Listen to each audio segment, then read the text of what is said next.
All right, good morning.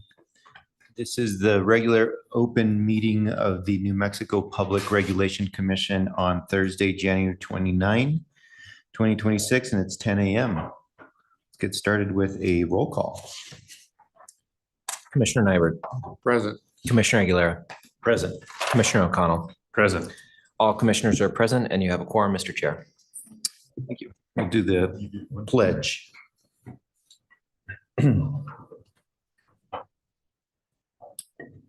I pledge allegiance to the flag of the United States of America and to the republic for which it stands, one nation, under God, indivisible, with liberty and justice for all.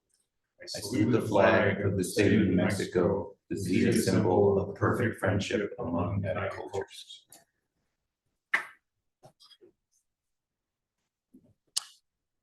Commissioners, are there any changes to today's agenda that you might have?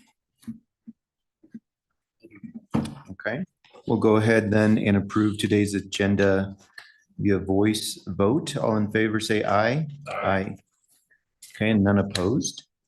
So we'll move on to the next item of business, which is announcements. The public hearing for SPS's CCN case started on January 20.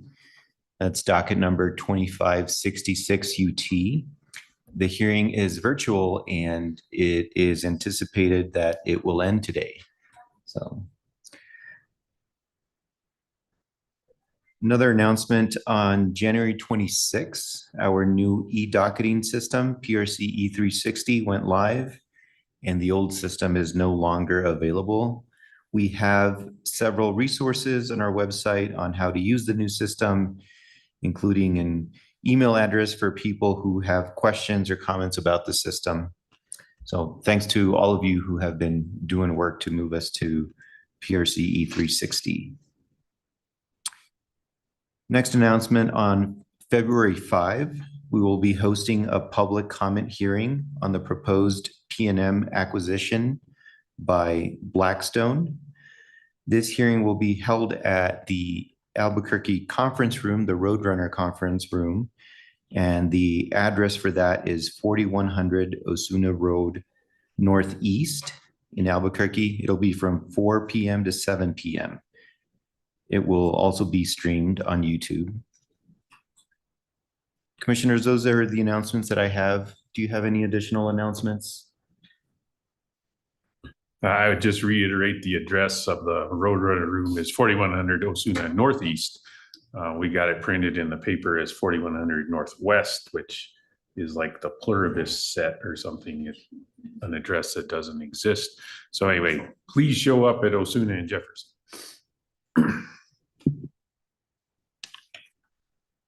Okay. Next, on to public comment. Do we have anybody in person wishing to provide public comment? We do. Please step on up and pick one of these microphones and press the button to turn it green. Please state your name and if you have an affiliation. Good morning, commissioners. My name is Dr. David Bearshield. I am from the Cheyenne, Arapaho, and Kiowa tribes of Oklahoma, and I am a resident in downtown Albuquerque and here in Santa Fe. And I'm glad that I was able to come over this morning to be in support of Excel's request that's before the commissioners and to talk a little bit about the energy source for the state of New Mexico. And I just really, truly believe being at the session during this time and throughout, several years, we begin to see that energy is a very key component to just everyday life right now. And I believe that their request that's before you is going to bring, I think, a tremendous amount of improvement to the state. And I wanted to ensure that you understood as a constituent, and not only that, but just as a community member and a Native American. Because if you look at some of the 18 tribes that are here in New Mexico, it is a source that is needed more than you can imagine. From everyday life, even into the culture and traditions of these tribes, it just kind of sets a very valuable thing for improvement in all areas, whether it be tribal government, whether it be city government, whether it just be business alone. And I think that this proposal that's before you is going to be one of the most extraordinary things that is going to be able to lift the state of New Mexico. And I thank you for hearing me this morning. I appreciate you. Thank you for your comment. Any other in-person public comment? I'm not seeing anything. Patrick, do we have anybody online signed up? Yes, Mr. Chair, we have a few. Okay. I'll start with Morgan Fox. Go ahead with your comment. Good morning, Commissioners. My name is Morgan Fox, District Legislative Aide to Representative Henry and Senator Townsend. On behalf of the offices of House District 54 and Senate District 34, we work with constituents and local stakeholders to address the challenges and opportunities facing Southeast New Mexico. Southeast New Mexico is growing rapidly, and with that growth comes a very real and immediate need for more reliable electricity. Our region's homes, schools, hospitals, and businesses, especially those tied to oil and gas, manufacturing, and other industries, are already feeling the strain of an electric system that cannot keep up with demand. Xcel Energy's proposed investments in new power generation and transmission are a necessary step to address this challenge. The plan will help ensure power is available when it's needed most, particularly during extreme heat or cold. Reliable electricity is not a luxury. It is essential to public safety, economic development, and quality of life. This is not just a Southeast New Mexico issue. If our region cannot sustain reliable power, the economic impacts will be felt statewide, affecting jobs, state revenues, and long-term growth. We support efforts that keep the lights on, protect ratepayers, strengthen our economy, and move New Mexico toward a stronger energy future in a responsible and practical way. Thank you. Okay, next comment online, Kay Monica. Go ahead with your comment.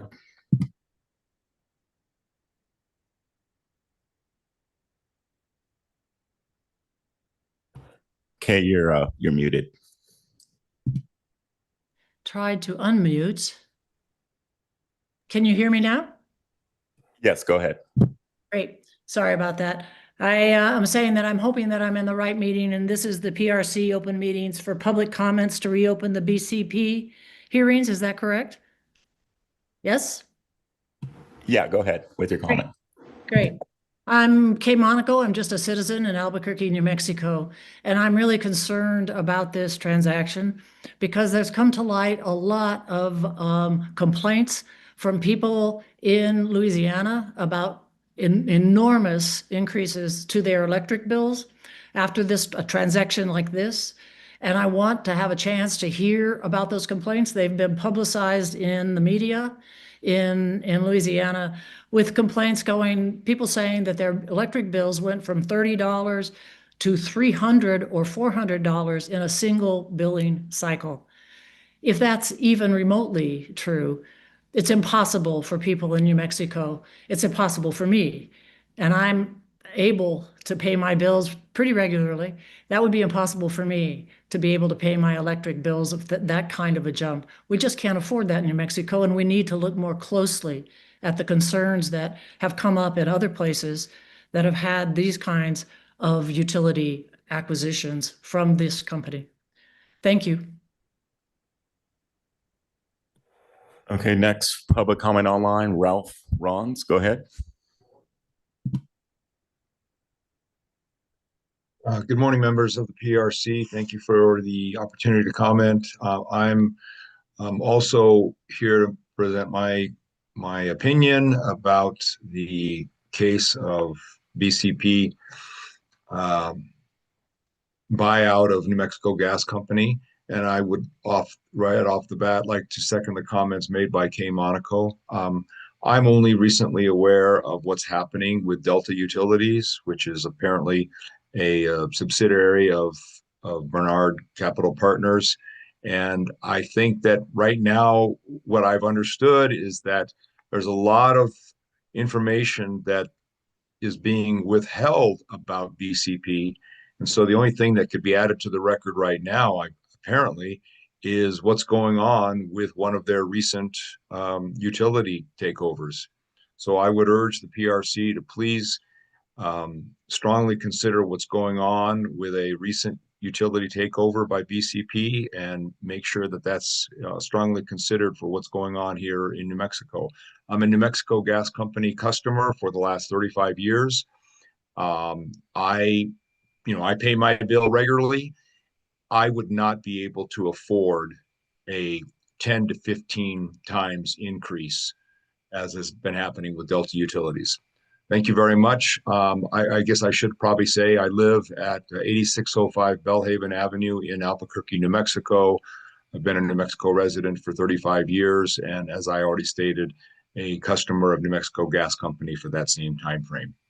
Thank you very much. Okay, thank you. Is there anyone else on Zoom for public comment? Yes, me, Kristen Gamboa, Carlsbad Department of Development. Okay, go ahead, Kristen, with your comment. Thank you. My name is Kristen Gamboa, and I serve as Executive Director of the Carlsbad Department of Development. We are the economic development organization for the city of Carlsbad and Eddy County in Southeast New Mexico. I'm here to speak in strong support of Xcel's energy request for additional firm dispatchable generation and transmission to primarily serve New Mexico and Texas. Our region is experiencing extraordinary growth. Southeast New Mexico is one of the strongest economic engines in the state, driven by energy production, industrial development, and business investment. So growth is now being constrained by one simple reality, which is that we do not have enough reliable power. Xcel's proposal for natural gas generation alongside renewable storage and transmission is the balanced solution that we need. We know wind and solar alone cannot carry peak demand, especially with extreme weather. So if these resources are not approved, utilities will be forced into expensive emergency power and temporary generation, which will also drive up rates for families and businesses. There is also an environmental reality. Limited grid access is pushing operators to rely on on-site generators. We see this all over Southeast New Mexico. Xcel's plan would allow a shift to cleaner grid power, cutting emissions by more than half. So this is not just an energy issue, it's an economic growth issue. Southeast New Mexico is ready to grow. We need the infrastructure to match it. Thank you very much for your time. Okay, thank you. Next on Zoom, Mateus Sawyer, go ahead. Hello, my name is Matthias Sayer. I'm here representing the Water Alliance. The Water Alliance, it's WATR, the Water Access, Treatment, and Reuse Alliance. Our organization is focused on the better understanding and development of non-traditional water resources in the state of New Mexico and the broader Southwest, including water resources like municipal and industrial effluents, brackish water development, treated produced water, etc. And what all of these water sources have in common is that treatment is energy intensive. And so as we look at the future of New Mexico, a future that we see kind of highlighted and laid out in the governor's 50-year water action plan, we see that over the next 50 years, we will experience a 25% reduction in our freshwater resources. So looking at these non-traditional water resources is going to be a necessary part of New Mexico's path forward in terms of water resource management. And so from a water resource standpoint, we think it's imperative that we also, in parallel path, are examining, exploring, and leveraging our power options. So my comment is in support of the SPS proposal. We need additional power resources, particularly in the southeast part of the state, to manage and to help us leverage some of these non-traditional water resources. Thank you. Mr. Chair, that's it for public comment online. Okay. Anybody new who walked in? Do you want to provide public comment? Yes. Okay. Please come up to one of the microphones and press the button to turn it green. You could come up together or one at a time, however you prefer to do it.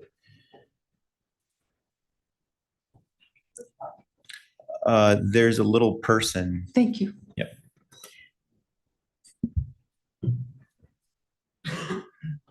All right, thank you so much for taking my comments. My name is Sandy Stolberg, and I am here because I would like to ask the commission to reopen the hearing for BCP buyout of New Mexico Gas. There have been some things that have come to light in terms of rates that have spiked in Louisiana. BCP owns Delta Utilities there, and they have seen rates go from $15 to $30 a month to $400. And we have not really delved into the record of BCP and their business practices. And this commission is charged with the obligation of making sure that you protect the ratepayers. And I think that in light of what's happening with this company in a state that we can't afford to have that same thing happen here. And I really hope that you'll reconsider and that you will take the time to truly look under the hood at their business practices and what their intentions are in terms of how they're going to build things out and charge ratepayers for the build out that they do. Thank you.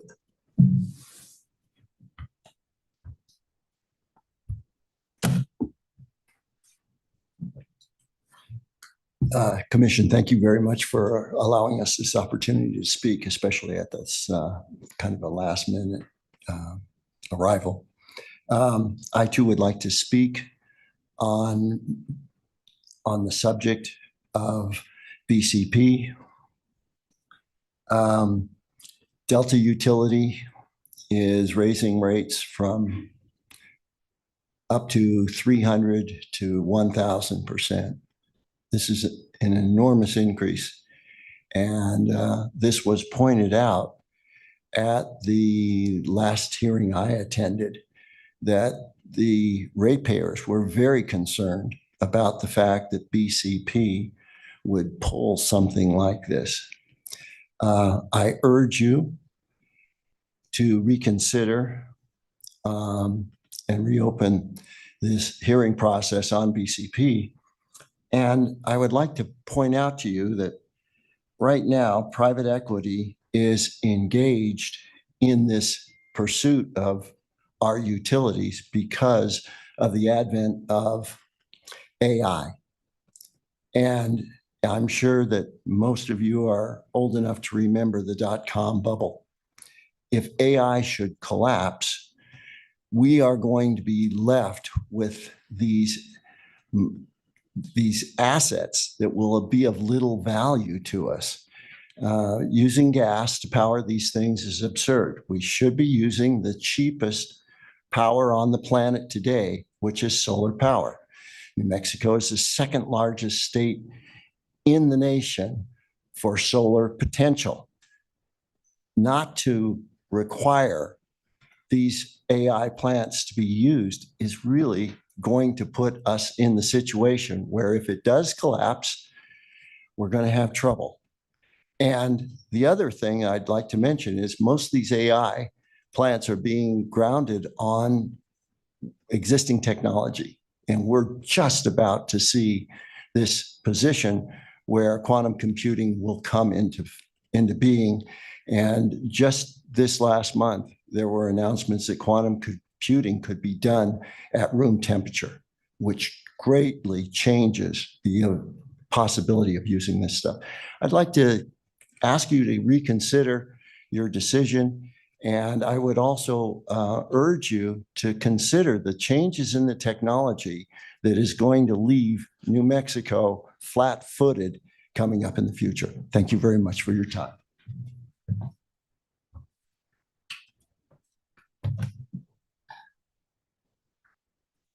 Good morning.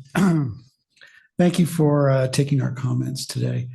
In a previous commission hearing, the chair reminded us we should focus on the 6-factor test that you all will use when determining whether BCP can purchase New Mexico gas. So I'd like to just briefly focus on 2 of those factors.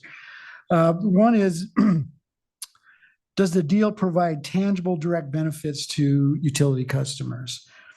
BCP's offer of $22.4 million in credits is not tangible or substantive, nor does it provide any long-term benefit for customers. It represents just 1/10 of the premium BCP is paying over New Mexico Gas's book value. As a customer, it would really mean that BCP is buying me a cup of coffee once a month for a year. Hardly value to me. Another test that is whether BCP is qualified or competent to run this utility. As my friends have mentioned, in Louisiana, the purchase of Delta Utility, the deal closed just a few months ago, I think in July, and BCP Delta has taken over that utility. And right now, customers of BCP Delta have received gas bills 300 to 1,000% higher than expected. A $50 monthly bill now is close to $400. The result is BCP Delta is scrambling to remedy the customer nightmare that they've created. Trying to figure out payment plans, find programs for customers, reaching out to NGOs to help customers. Is this something that you really want to be a part of? Because BCP's plan is proposing a shared services relationship with Delta for their IT and administrative services. Is that really something that we want to engage in? And BCP is proposed, excuse me. So I think at this point, we need to pump the brakes on this deal, reopen the hearings, and really take a look at BCP's business practices and determine whether they can really pass this 6-factor test. Thank you very much. Thank you for your comments and for your engagement. Mr. Chair, there's still one more comment on Zoom. Okay, let's take that. Thank you. Okay, Jennifer, go ahead with your comment. Good morning. My name is Jennifer Grassam, and I'm the President and CEO of the Economic Development Corporation of Lee County. Our region is facing a critical electricity shortage driven by rapid growth in the Permian Basin. Today, there is effectively no new power available for industrial, commercial, or residential customers until new generation and transmission are built. This constraint is already limiting investment and job creation in New Mexico. From an economic standpoint, reliability is not optional. Businesses cannot expand and communities cannot grow without dependable power, and Excel is putting forth a comprehensive response to this challenge. If the Commission denies these exemptions, these plants may never be built or they'll be forced to retire early, driving up costs for customers. Either way, New Mexico families lose, especially those who can least afford it. The exemption process exists for this very circumstance. This doesn't have to be the outcome, though. With new natural gas generation, we can electrify oil field equipment in the near term, cutting emissions at the oil and gas sites by more than 50%, even with today's grid mix. That's real progress for affordability, reliability, and the environment, a true win-win. I urge the Commission to consider the real-world economic and reliability consequences and allow a balanced, practical path forward. Thank you.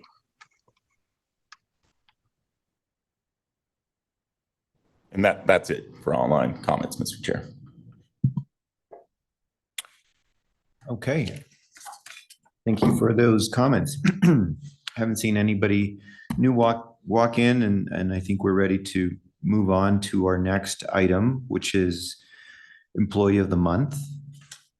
Commissioners, I'm not sure. Okay, Commissioner O'Connell is taking over. Thank you, Mr. Chair. It's my pleasure to announce this month's Employee of the Month is Jonah Malden, Accounting Bureau Chief.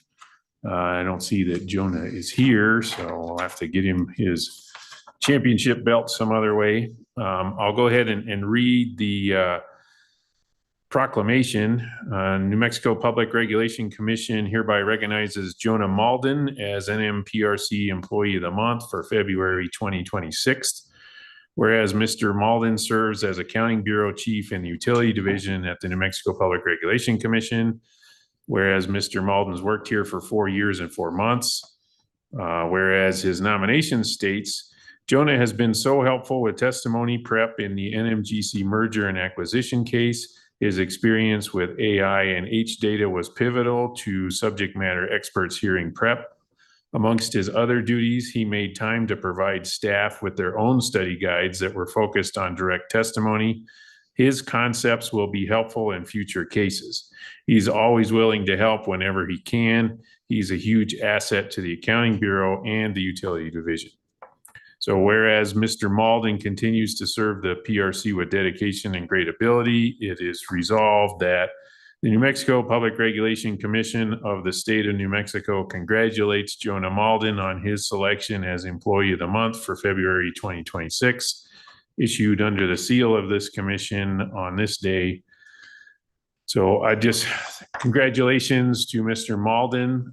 Just personally, the nomination talks about a high profile case.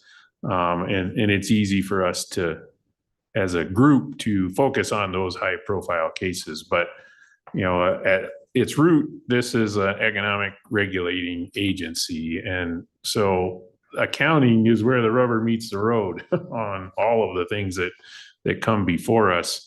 And I know the accounting division deals with almost every case that we see. For example, there's, financing cases, there's gas cost factor cases. Those usually flow through on the consent agenda because the Accounting Bureau every day does its job. So in addition to what was mentioned on the nomination here, I just wanted to thank Mr. Malden for leading that group and recognize the group does more than just provides testimony in high profile cases. So again, thank you, Mr. Malden, and congratulations. Well, thank you. And congratulations, Jonah.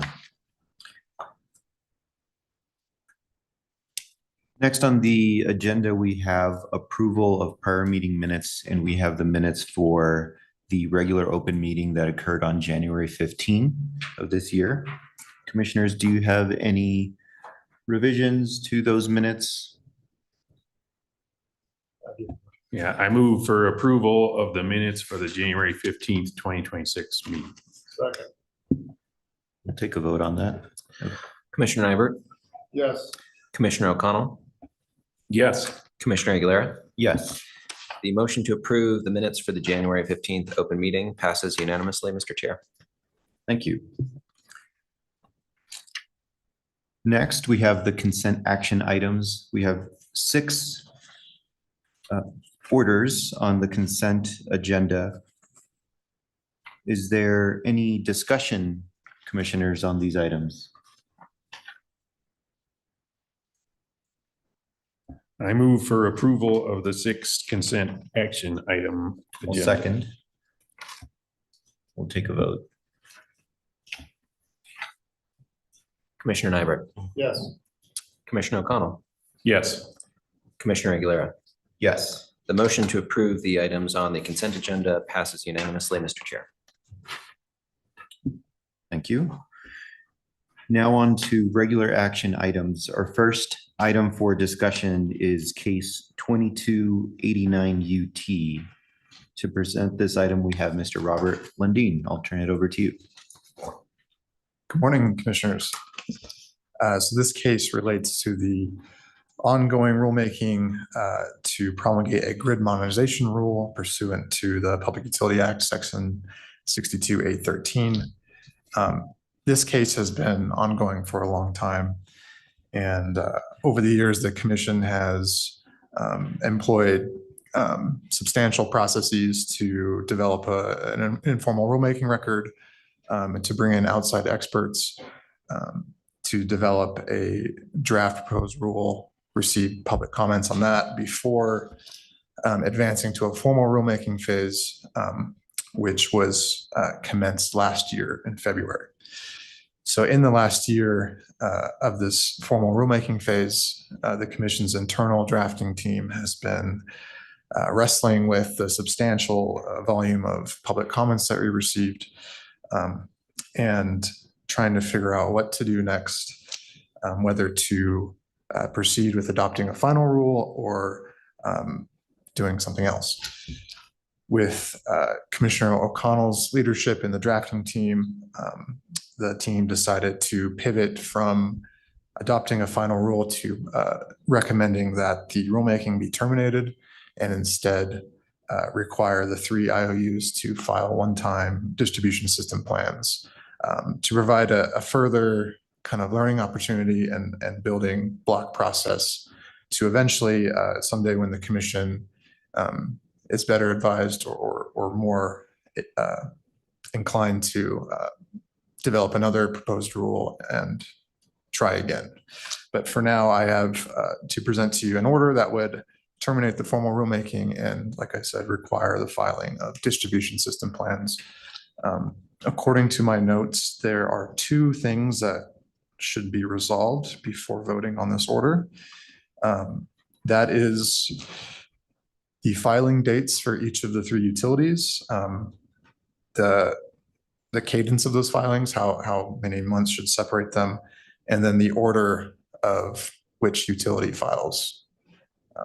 As of right now, they're set to file this year 1 month apart, starting in October, with EPE, PNM, and then lastly SPS. But I believe there may be a desire to change that rotation. So thank you very much, and I can answer any questions. Thank you for the presentation and to the drafting team and Commissioner O'Connell for bringing this. So initially, I was a little bit surprised by the change in direction. And after looking at the comments and the draft order, it makes sense. I think that this is a good path forward given the record that was developed as a result of honestly a lot of work that stakeholders and utilities and people within the agency did. But I think this is the best result given the information that we received. And so I'm supportive of this direction. I do also want to talk about the deadlines that we have in the decretal paragraphs, but those are my initial comments. I'll go ahead and just give my perspective for why we got to where we're at. And it's for the reasons that the chair and Mr. Lundin stated. This rulemaking's been a long and winding road, right? It really started, its genesis was in March 3rd, 2020, when the Energy Grid Modernization Roadmap law was created. The commission had at least one start on a rulemaking. We're currently looking at the rulemaking that was begun on April 20th, 2022. So it's been a long road. And if you look at this docket, there are a lot of very thoughtful, earnest, well-meaning comments in the docket. We were trying to land the final rule on the deck, and we had what we hoped was the last round of comments. What I saw when I was working through it is things that I couldn't resolve without a conflict. And so one of the comments that's in there that you'll see is a call to action, right? That this shouldn't be something that just goes on forever. What conflict could lead to is just appeals. And so then it could end up becoming an even longer cycle. Or we could have said, hey, I can't resolve these conflicts. Let's go for another round of comments. So rather than go through that, what it looked to me like a good thing to do would be invert the process, right? There's plenty on the record showing the value of a distribution plan from each of our utilities. There are quite a few laws out there, not just the Grid Mod Act. There's transportation electrification. There's the economic development bills that were passed last session. It's just ongoing that there are legislative mandates that utilities need to meet. The other thing that's true is, providing a safe, reliable, affordable system is really a soup to nuts process. It doesn't stop at the bulk power system. It goes all the way through to folks' meters. And we're in a world now where all the utilities are installing a new technology device with their meters. And so the expectation is those will unlock value. So we're in a moment now where let's get a vision and a plan for how to unlock the value of the investments the utilities have already made, how to see, inform cases going forward, inform opinions on future capital investments by utilities on the distribution grid. So spending more time on this rulemaking process that officially started in 2022 did not feel like that was in the public interest. So we flipped it, right? So we're going to require a distribution plan from each of the utilities. And that distribution plan is informed by the comments we received right now in the docket we have right now. Because another thing you'll find if you go through those comments, there is no way to create an evergreen table of contents for a distribution plan, because a lot of the things we're asking them to address will be addressed in the next 4 or 5 years. So if we embed in the rule a table of contents that has specific requirements for things that have already been addressed, then that's not a very good rule. So that's how we got to where we're at. And then just to finish off my summary of where we got to is thank you to everybody who have participated in this process. The order today is really, from my point of view, about respecting the effort of everybody who has come to the table from broad swaths across New Mexico. The utilities have really participated in this process and helped improve it.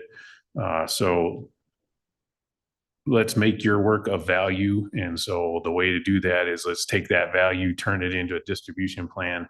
And then, as Mr. Lundin pointed out, after we see what these plans are, the how to write the rule may become clearer. So, for example, a conflict in the comments is each utility has a different voltage level that they use to define their distribution system. So rather than embed in the rule, distribution plan starts at this voltage level, and then have different utilities saying, well, that's not my system, that's not my system. You, as a utility, get to tell us what your distribution system is. You get to tell us what the needs are for your system. And very much like IRP, when you've written your plan, you can come in and ask for a level of approval that will give you a leg up when you go for embedding future capital investments in your rate base. So that may require more effort than just complying with the rule, but it's an opportunity for you as the utility. So anyway, that's how we got to where we're at today. I happy to talk about and come up with different cadence and different order for the 3 plans that we're requiring to be filed here. But other than that, I appreciate efforts of everyone, especially you, Mr. Lundin, the rule maker. Mr. Chair, I too support this, but probably from a little bit different angle. I was happy to see it because I went back to the statute and it seemed to me that the grid mod statute was fairly clear in its requirements. And so therefore I questioned whether we needed any rulemaking to begin with. And so I'm glad we're kind of doing this maybe more directly and through a different fashion than maybe putting in concrete rules that the utilities have to meet. And as is stated, they may have different approaches. As to the cadence, my question is, why do we need a cadence? Why can't we just have each of them file their plan by a year from now or whatever? Why do we need them to report at different times? Is it going to require us to do additional work and comment and make changes to it, or are they just simply filing a plan? And if they're just filing a plan, it seems to me that we don't need a cadence. We can just give them a year, give them 18 months, whatever, to file it. I know at least two of the three utilities have told us that they're going to be engaged in rate cases this year. And so the 2026 date, I wonder if they can accomplish that and do a rate case and do what we're requiring here.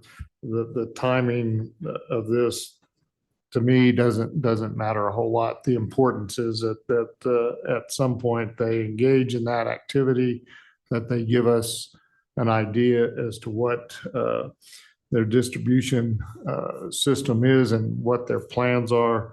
And I think that's valuable information, but the timing of it is somewhat not that important to me. So on those, I just throw out, maybe ask the question, do we need a cadence?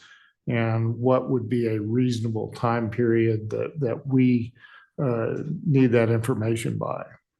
We've already waited several years, so it doesn't seem to me that 9 months, 1 year makes that much difference. Those would be my comments. Thank you for the question, Commissioner Hebert. These plans, we do expect to contain requests for approval of grid modernization projects and other types of projects that would require approval, determination of costs and whatever. So they would be a somewhat litigated docket once filed. Additionally, they each would require a short stakeholder process leading up to the filing. For both of those things, we expect, commission staff to be involved, as well as, the typical interveners in our cases that sometimes not only stick to one utility, but they are involved in all three or more than just one.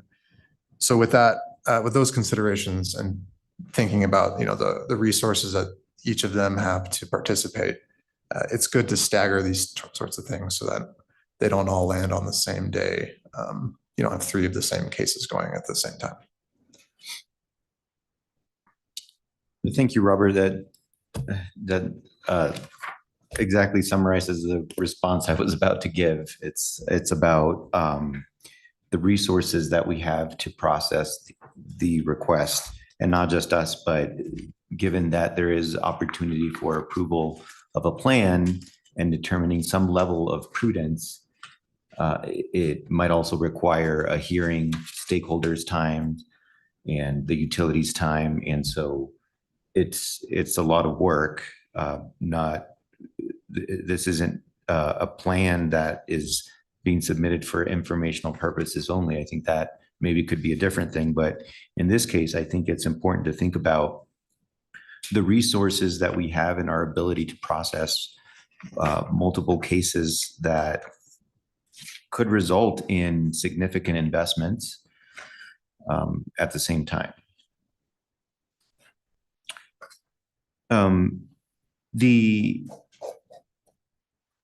I recognize that the grid modernization statute does not require us to develop a rule.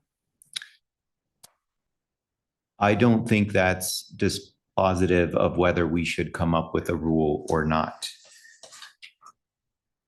The situation that I think this commission would want to facilitate is having the utilities think about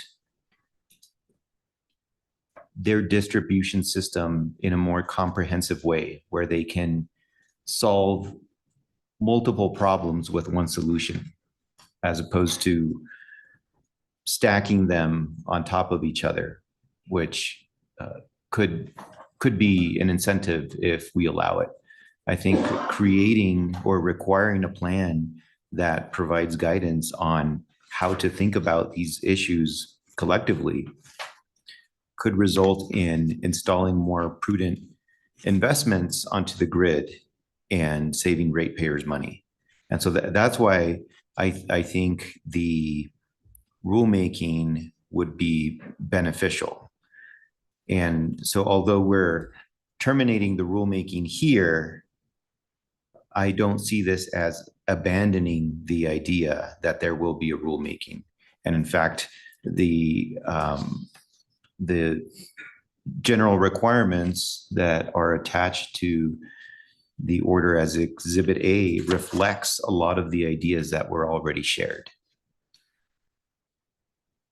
That again help the utility think about the issue, the solving the problems on their system in a more comprehensive way.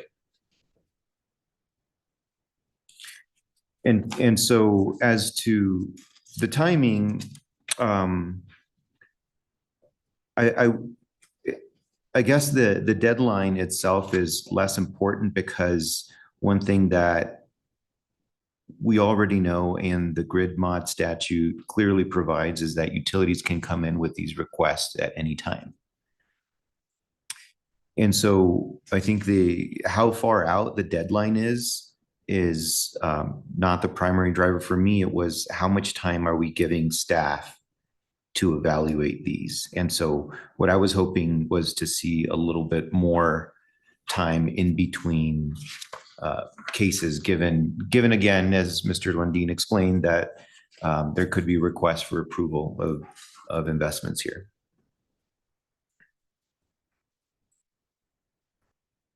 Yeah, I understand and hear all those, the points for staggering the filing dates, and then you're saying something real, Commissioner Chair, about giving folks a room to evaluate. I think that's more of the issue, is those of us that don't work at the utilities. I mean, having worked at a utility, they definitely can walk and chew gum at the same time. So when we're hearing arguments about, well, I have something else that I'm working on, well, too bad, that's your job. So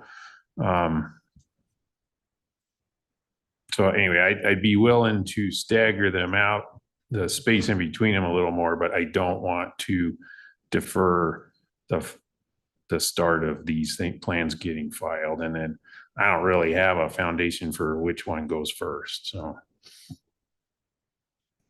and again, another reason I do not want to delay these things is it's really about seeing how all this capital is getting invested right now gets flipped around to where we can start seeing the benefit of it in a coordinated, valuable way ASAP.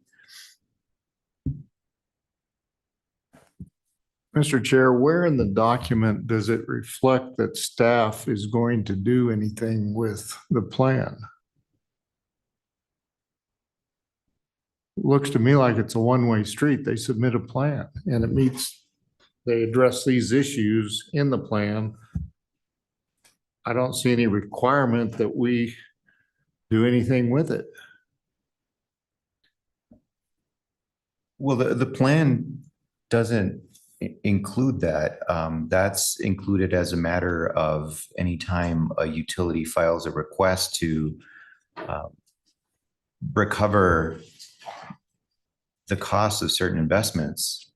We expect staff to engage in the evaluation of those to determine whether those investments are in the public interest and otherwise meet the standard in the law and the commission's practice. So if, as an example, PNM recently proposed almost $350 million grid modernization plan that required hearings, and there's and they have to file frequent reporting requirements. But in the initial evaluation of that case, we have to evaluate whether those 350 million, almost, I think it was like 344, investment is in the public interest.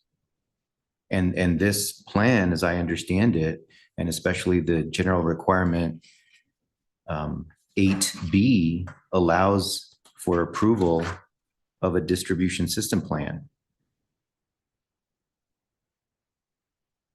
8B allows the approval and gives some presumptions if we give that approval, but there's nothing in that document that says we're going to do anything with it. We don't have to give approval.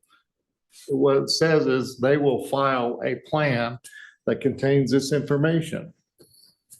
If they file it, there's nothing else to do according to the document. Now, if we do approve it, then there 8B does say that if the document's approved, it will establish the reasonableness of an investment, implementation, et cetera, and they may want that. But there's nothing in the document that requires that approval. There's nothing in the document that says we do anything with it. They're going to file it. Nice information. It's maybe very valuable information for us. And I think it's an important process to go through. There's nothing in this piece of paper that says we do anything with it or that they have to request anything. They file a document with us. Well, if I'm reading the language correctly. In multiple instances, the utilities keep requesting that we approve their plans instead of accept them, such as, like in the IRP docket, they've said that in here as well. And so we're giving them an opportunity here to request recovery of certain investments. And so I understand that if they don't request anything, then the evaluation there is a lot easier. I don't anticipate that's what's going to happen.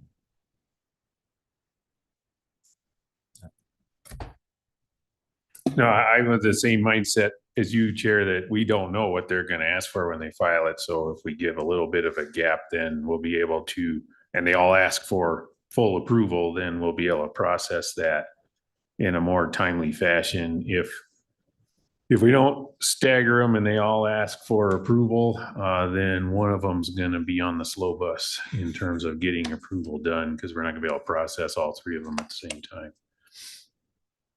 So, and then if we're going to do that, if we're going to say you guys file them all on the same date, then I would set them all for October 1st, 2026. Commissioners, if I may make a comment. In these plan filings, if there are requests pursuant to the grid mod statute, then paragraph C of that statute would apply, and it would give the commission a deadline to act on the plan. I believe it's if there is a tariff rider associated with the plan filing, which it would likely be if there's any sort of request for approval for cost recovery. So in that sense, the commission would be required to act within a certain time frame. As far as like staff procedures to review, that is something that existed in the proposed rule. That is kind of a casualty of paring it down and simplifying it. But once these plans are filed and the docket is open, the commission would need to decide at that time what sort of review process it wants to implement, if one is needed at all. Sometimes these the hearings get waived and the parties stipulate, and a lot can happen in a case. But I think you identified one aspect of kind of when we moving to this Exhibit A instead of the proposed rules, that the explicit staff procedures are not in there. So the question becomes, do we need to add some language that sets forth that process, or are we just going to allow the filing and not require any subsequent action? They file all the information. They don't have to ask for approval. We have the information. We got what we wanted, but there's no, as I see it, at least as I read it, there's no requirement to act. There's no requirement to have a docket or anything else. There's nothing, they've complied with the request that's before us. To me, the information is important, and I'm happy to have the information, but I think people are reading in that it's something more than what's on the paper. And I don't see it on the paper requiring some of the things that you all are talking about. So I support it. I just don't think there's anything in here that requires us to act. I think the information is important. I'm glad we're going to get it. And because it's just information that may sit there, I don't see the timing of it to be critical, but I think there's some, I guess, assumption that the timing's important because other things will happen and approval will be given or approval will be requested. And that may be how it works out, but the language is not in the document. Yeah, I would agree with what Mr. Lundin said is the staggering was something that was in the NOPR that we were looking at, and the NOPR included way more on approval, acceptance, cost benefit analysis, least cost best fit. That stuff isn't in here now. It's file a plan. So again, I still think staggering them, it makes a little bit of sense just because people want to read them, and getting all three of them on the same day is going to be hard.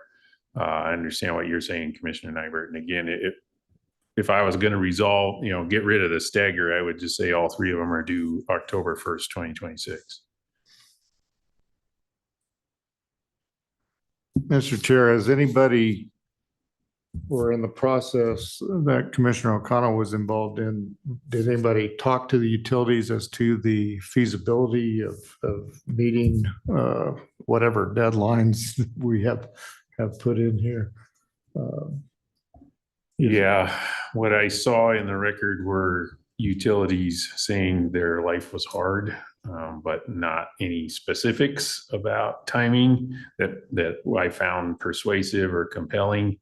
What I was afraid of was setting up a situation where one utility is different from another, and that would cause an appeal of the rule, which would prevent the plans from being filed at all. So that was another reason to flip it to, okay, the record shows we need distribution plans. Let's focus on that.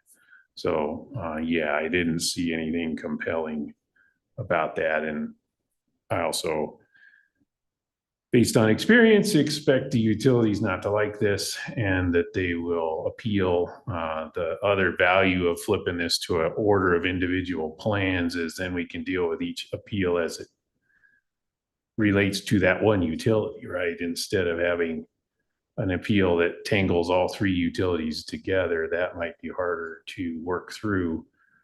It'll be easier to deal with if each utility makes their own complaints based on their own situation instead of let's group up and show these don't work for me individually, so the whole thing has to be stopped. Yeah, again, I support it, but and I don't have any, the dates look fine, other than I know that at least 2 of the 3 utilities will be going through a rate case, and I don't know if the same people in the organization would have to do the work we're requiring here versus preparing for the rate case. Because my concern would be if we do spread them too thin, they're going to need more people, and they're going to want ratepayers to pay for more people in their organization to fulfill what we're requesting of them. So, you know, if those are important dates to meet by, then fine. But when I read it, I didn't see time being a critical component.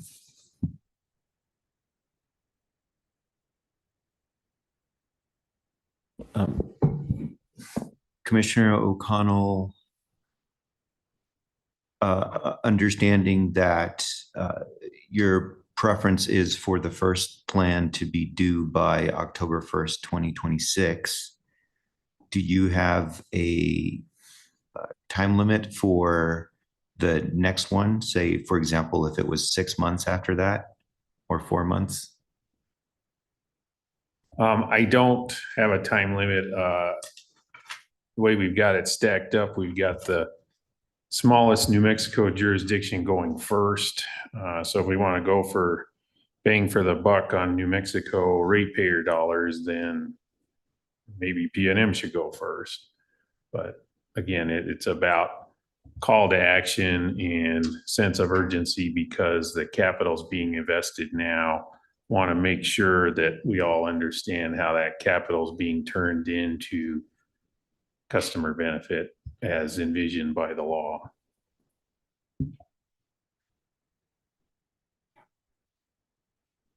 Would you have concerns with making October 1st the initial deadline, the next one 6 months after, and the next one 6 months after? Yeah, my concern would be then the third one is delayed by a year.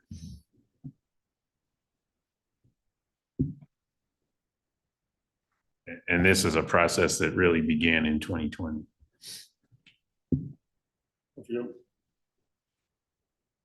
One question I would have, looking at who's filing when, PNM's already resolved its rate case. It's EPE and SPS that have advised us that they will be filing rate cases. So I'm wondering if we should have PNM go first for just simply for that reason, and just switch PNM with EPE. If the entities don't matter, then that gives EPE maybe 1 additional month to prepare this document. Yeah, and I agree with that. I'd also then take it a step further and maybe put EPE last with SPS in second place, because we've got this large resource case in front of us with SPS, and the kind of value that these technology advancements can unlock is flexible load, demand response. So seeing what the vision is for that there. And then I just circling back to your question, Chair, if you go through the comments, if there's a real call to action and sense of urgency on this. So. Well, I would move that we reorder in the paragraphs B, C, and D, that paragraph B be PNM with an October 1st, 2026 deadline. Paragraph C being a November 1st, 2026 deadline, being Southwestern Public Service Company or SPS, and paragraph D, December 1st, 2026 being El Paso Electric or EPE.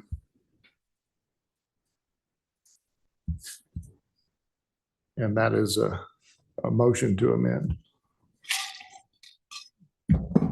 I don't think we moved the thing you're amending it. Yeah, I'll second the motion and would offer separating them by at least 2 months. So October 1st, December 1st. And then I guess that would be February. I'm comfortable with that. I would Yeah, no, I think take that that as a friendly. that lands us. So I'll move that we adopt this order that ends the rulemaking and orders distribution plans. The order will say that October 1st, P&M shall file, December 1st, SPS shall file, and February 1st, 2027, EPE shall file. I'll second that motion. Mr. Lundin, just want to confirm you have what you need. So we have a motion to adopt the order ending the rulemaking and requiring filing of distribution plans that revises deadlines on the table. Commissioner Nybert? Yes. Commissioner Aguilera? Yes. Commissioner O'Connell? Yes. Mr. Chair, the motion passes unanimously.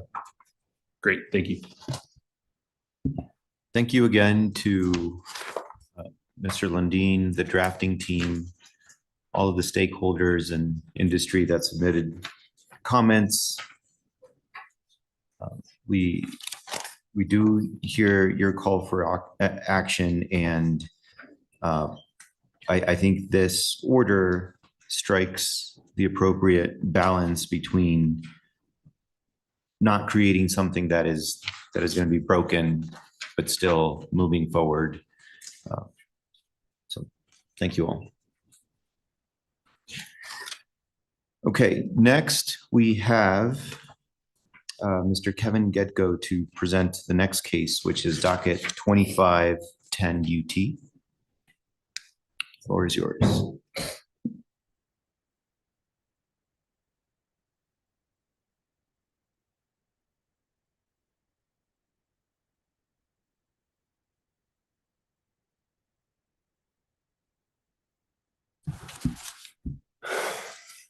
Good morning, Commissioners. The case before us is the formal complaint of the Town of Clayton and Fiscal Power LLC against Public Service Company of New Mexico. This matter centers on the Gonzo Sol Community Solar Project, which was selected through the Community Solar RFP process for a site that would connect to PNM's Clayton distribution system. As you know, PNM's Clayton distribution system is connected to PNM's transmission system via transmission lines that are owned by Tri-State Generation and Transmission. And PNM is charged transmission wheeling fees by Tri-State in order to provide service to Clayton. With the selection of the Gonzo Sol project, if it were connected to PNM's system, then the agreement proposed by Tri-State and PNM in order to accommodate the Gonzo Sol project would result in an additional $265,000 in transmission wheeling costs per year. That brings us to the main dispute as presented in the complaint, which is whether the additional transmission costs should be borne by the developer of the Gonzo Sol project, which is Fiscal, or whether the additional wheeling costs should be included in PNM's general rates through rate base. As the dispute is developed, it has also raised questions with respect to what would be the best form transmission agreement between PNM and Tri-State, as well as questions as to whether solutions could be implemented that would minimize or eliminate the additional transmission wheeling costs that would result from the connection of the project. In its November 13th order, the Commission made certain determinations, identified specific legal questions for the complainants and PNM to address, and provided the opportunity for the complainants and PNM to identify any remaining disputed material facts. Responses and replies were filed, and the Commission's consideration of those responses and replies, and of course the consideration of the applicable statutes and rules, has led to the two alternative orders that are before you today. Alternative 1 determines that the additional transmission wheeling fees are not interconnection costs, are not uniquely recoverable from CSOL, and that PNM should seek recovery of those additional transmission wheeling costs in a base rate proceeding. It also permits an accounting order for the tracking of those additional costs. Alternative 2 also determines that any additional transmission wheeling fees are not interconnection costs and are not uniquely recoverable from CSOL, but determines that the Commission's duty to ensure just and reasonable rates under Statute 62.3.1, as well as 62.16B's prohibition against a qualifying utility and its non-subscribing customers subsidizing costs attributable to the subscriber organization, would require the Commission to limit the size of the Gonzo Sol facility to a size that will avoid any additional transmission wheeling fees. Additionally, I will note that both orders direct PNM to attend a future open meeting of the Commission to discuss the advantages, disadvantages, and cost implications of the use of network integration transmission service, point-to-point transmission services, both firm and non-firm, as well as a possible integration of a battery energy storage system on Clayton's distribution system. I know that you are well informed regarding these alternative orders, so I will halt my introduction here and I stand for questions.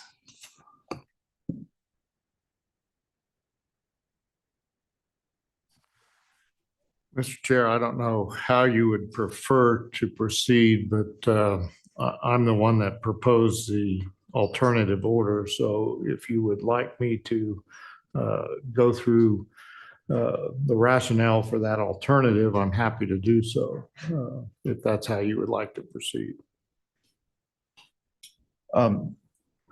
Yeah, I think that would be fine. I mean, I feel like I understand it, but maybe it would be helpful to do that. So yeah, we can start that way. Mr. Chair, when looking at the issue that's before us and the inability of those costs to be borne by the community solar developer, the costs that would be incurred by PNM to transport energy from that facility to its demand centers, because the demand in Clayton is very small. And so a majority of that energy would have to be transported across a utility or transmission line that is not owned by PNM. PNM would have to pay for that transmission and to get it to its demand centers in the Santa Fe, Albuquerque area. And Mr. Gedko convinced me that legally our hands were tied. We did not have an avenue to address the ability to move those costs to the developer. And so I started reading the statutes and trying to figure out how can we be, frankly, fair to the ratepayers of PNM in this very unique and unusual situation. And so what I did after some study was to realize that the amount of energy produced by the community solar facility should not exceed the demand of the distribution system to which it's affixed. And so in this document, in the alternative order, it's essentially limiting the size of the community solar facility to the demand that Clayton, New Mexico has, so that you minimize or eliminate the requirement to transport energy from Clayton back to Albuquerque, Santa Fe to be put and using the tri-state transmission line to do so. And so that's the crux of the changes that are made. And the real effect is it simply limits the size of the solar facility from maybe what was requested to try to equal the daytime hours when the solar facility would be generating electricity to the demand of the P&M customers on its distribution system in Clayton.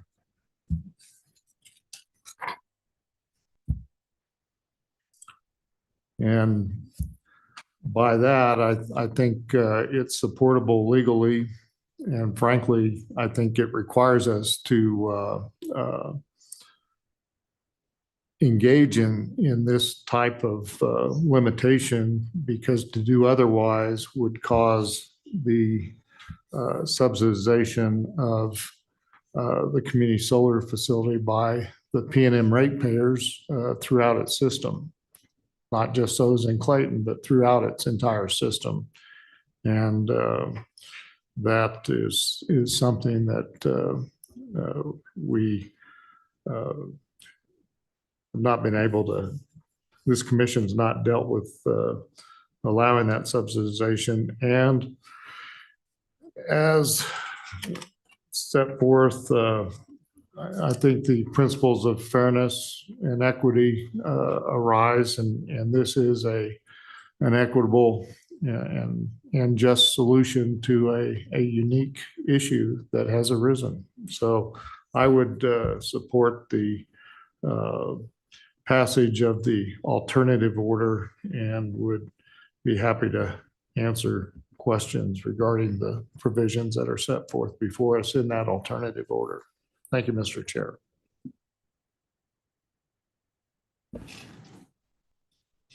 Thank you for those comments. Commissioner O'Connell, did you want to go or? I'd be happy to. I really appreciate the alternative order. It forced me to think about this in a way that I hadn't thought about it before. Pushed me back to the law and the interconnection rule and a bunch of things that matter here. This one's hard because it means no matter what, it's something that I don't like. First of all, Clayton and every community in New Mexico should have community solar opportunity available to it. The law defines a community solar project as more or less 5 megawatt project, right? So expectation, if you're a town of Clayton, is you get a 5 megawatt project because that's what the law says. The other side of that is the law also has the language around the subsidization, and it's up to 3% amount, which says to me, it's my job to manage the level of subsidization. So the first alternate, what I don't like about that is found a loophole in the system, right? Because it requires subsidizing the Clayton project. But I didn't have a say in the fact that subsidization is going to happen. So I don't like either, telling Clayton you can't have a 5 megawatt project. I don't like allowing subsidization that I didn't have a say in beforehand. So all that stuff, what that pointed out to me where I landed on this is yet another lesson learned on the RFP that led to the short list and the wait list. So in that moment, then, okay, what's the worst thing to do? I think probably the worst thing to do is start monkeying with a bid after we've put it on the short list. Because one of the things that just as a commissioner, I think is important is making decisions and dealing with the facts on the ground. And the fact on the ground here is this project was submitted to the RFP. For better or worse, it was accepted and it was shortlisted and we approved the shortlist. So going back and then saying you got to change the project to a smaller size doesn't feel right to me. So how do we make a good decision going forward? Hold my nose and go for alternate one, and then know that, this is every penny counts. This is $265,000 in revenue requirement that all of PNM's customers, including, as the order points out, the folks who participate in this CSOL project will have to pay. So it's not pure subsidization of the full 265,000, but between, my choice between those two is alternate one. And again, it's a lesson learned. Next time we issue an RFP, we need to get into a deeper cut on interconnection requirements, because something I really liked about the other is, had this been a fast track process, it could have been through fast track by using the minimum load screen, which was the 1 megawatt. So there was a lot of thoughtfulness and elegance in that proposal. It's just, well, of the two things I dislike alternate one less. Well, thank you. And now you guys can prepare yourself for a third different just perception of this case, because it sounds like we're coming to this from different perspectives. And so I support the original recommended draft order because I think it appropriately applies the law and precedent. And I also think that it will lead to the most prudent solution. So the context here is important. So PNM is seeking to treat this community solar project as generation that is wheeling through the system. And that's what you would do. The approach PNM recommends is what you would do with a generator that is just wheeling through PNM system. Either the generator or the off-taker needs to pay for that transmission. This is, to me, an incorrect premise to apply to this case, because this case presents several important distinctions. This is not a generator wheeling through PNM system. Instead, it is generation that is dedicated to serve PNM's retail load. And beyond that, PNM is required to accommodate this project and purchase the energy from the generator, the community solar project. So I think this is more akin to generation that PNM would purchase to meet its native load. And the commission asked PNM, what would you do in that situation? And PNM explains that ratepayers would pay for that generation. And in fact, there is value here that I think the second alternate does not recognize, and that is of additional capacity and energy. I think the alternate order thinks of transmission flows going in one direction, but they could go in both directions. And when it goes from east to west, it provides energy for the rest of the PNM system. And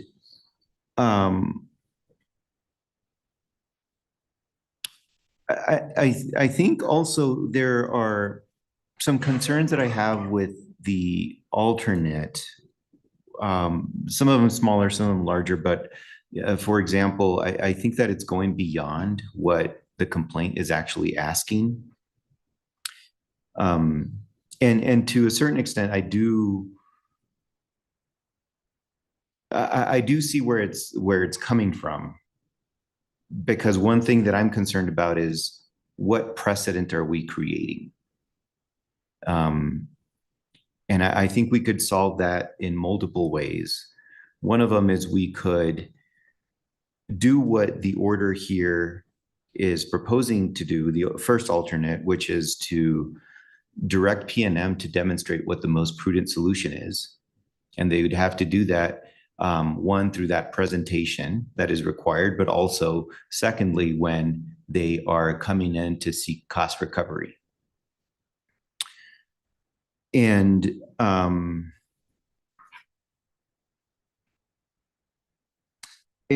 so I think that's really the goal that I'm trying to look out for here is asking PNM to evaluate what the best option is here.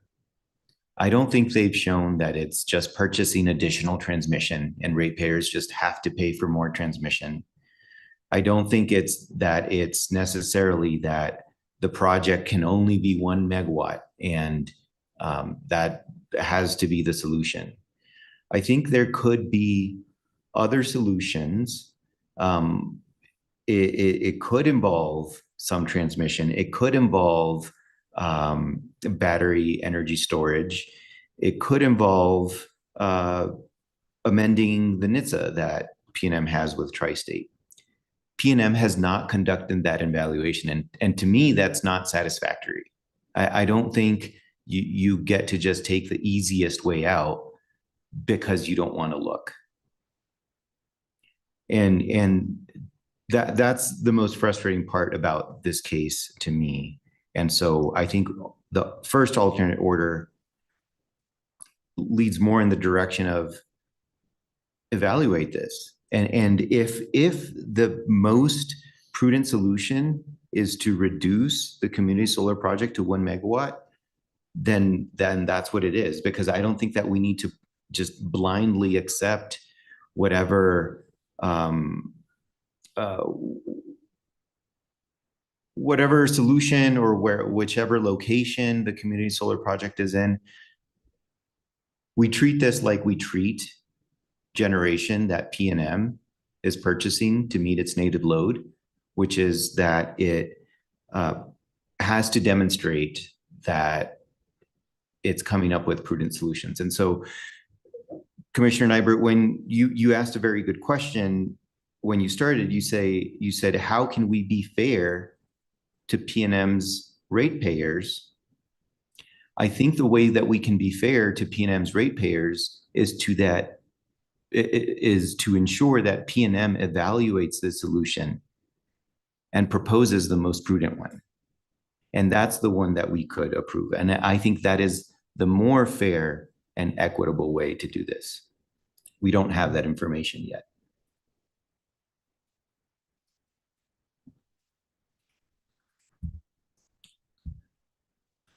The fact of the matter is no one contemplated this factual scenario.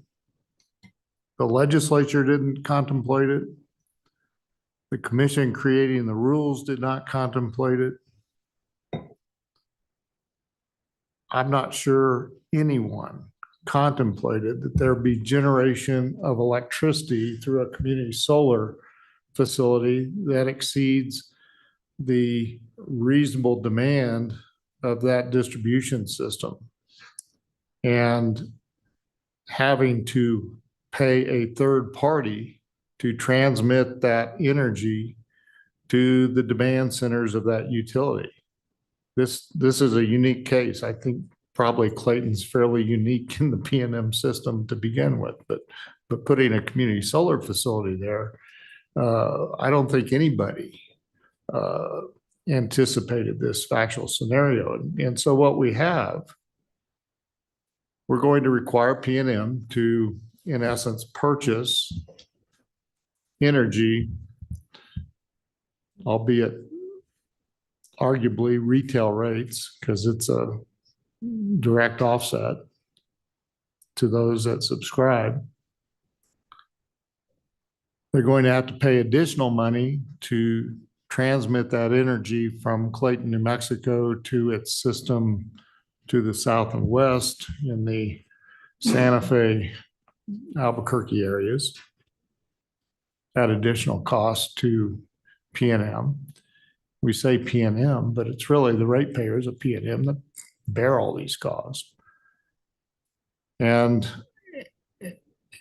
to me, that is not a fair or equitable result. And in fact, I would claim and would probably argue that it's an illegal subsidization of a community solar system, facility. So, you know, I see the direction that this is headed, but I don't think that it's a fair, just, or equitable result.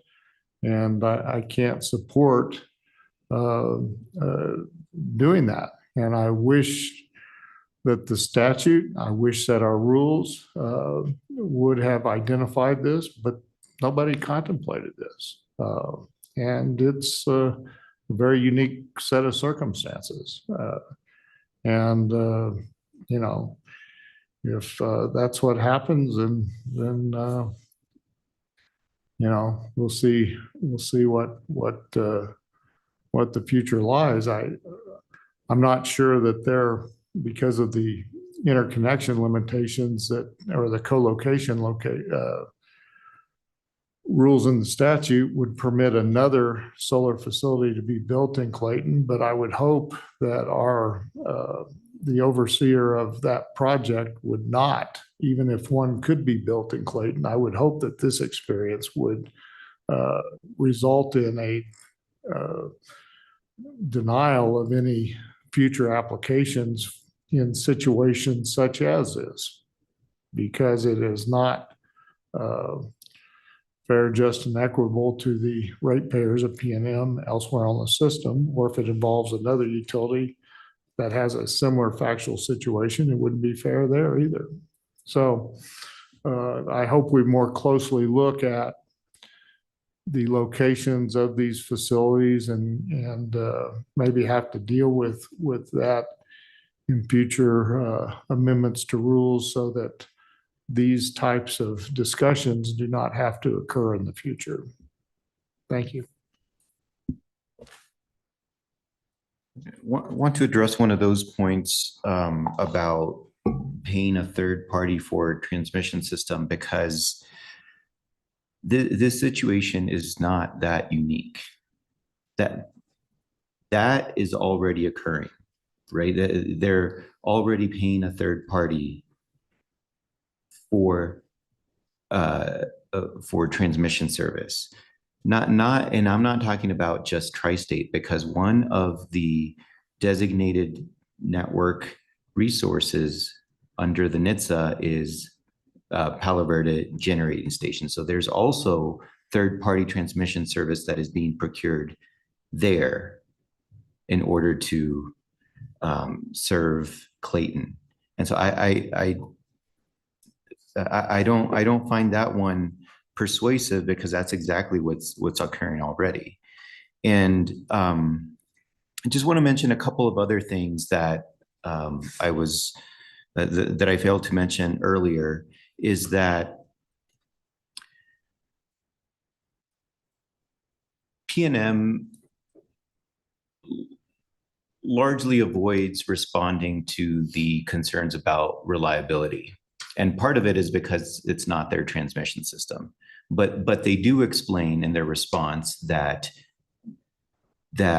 this transmission line was the worst performing in its reliability metrics in its service area. And again, want to clarify that it's not PNM's transmission line, it's Tri-State's transmission line. But PNM says that it was the worst performing in their response to the first bench request. And PNM would rather implement a solution to that problem separately. I don't think that's the most prudent way to handle this. Again, I am still left with wanting to see what the best solution overall is to address Clayton, to address these outages?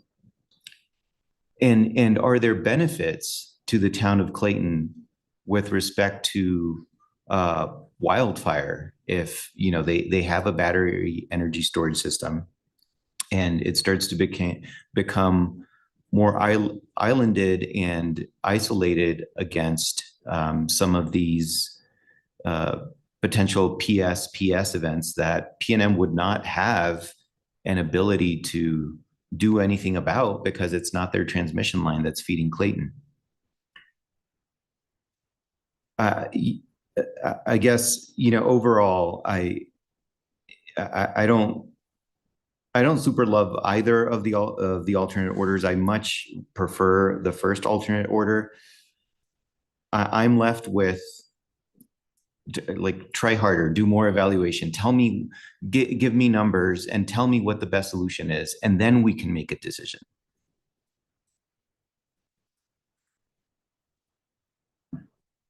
Mr. Chair, you stated that PNM's already paying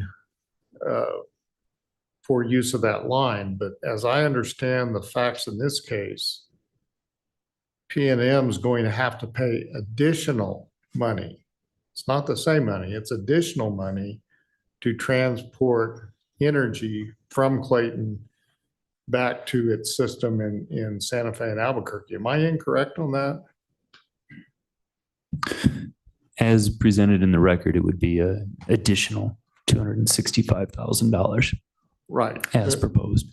The current transmission and the current cost are to transport energy across the tri-state line from its system in the Albuquerque Santa Fe area to Clayton.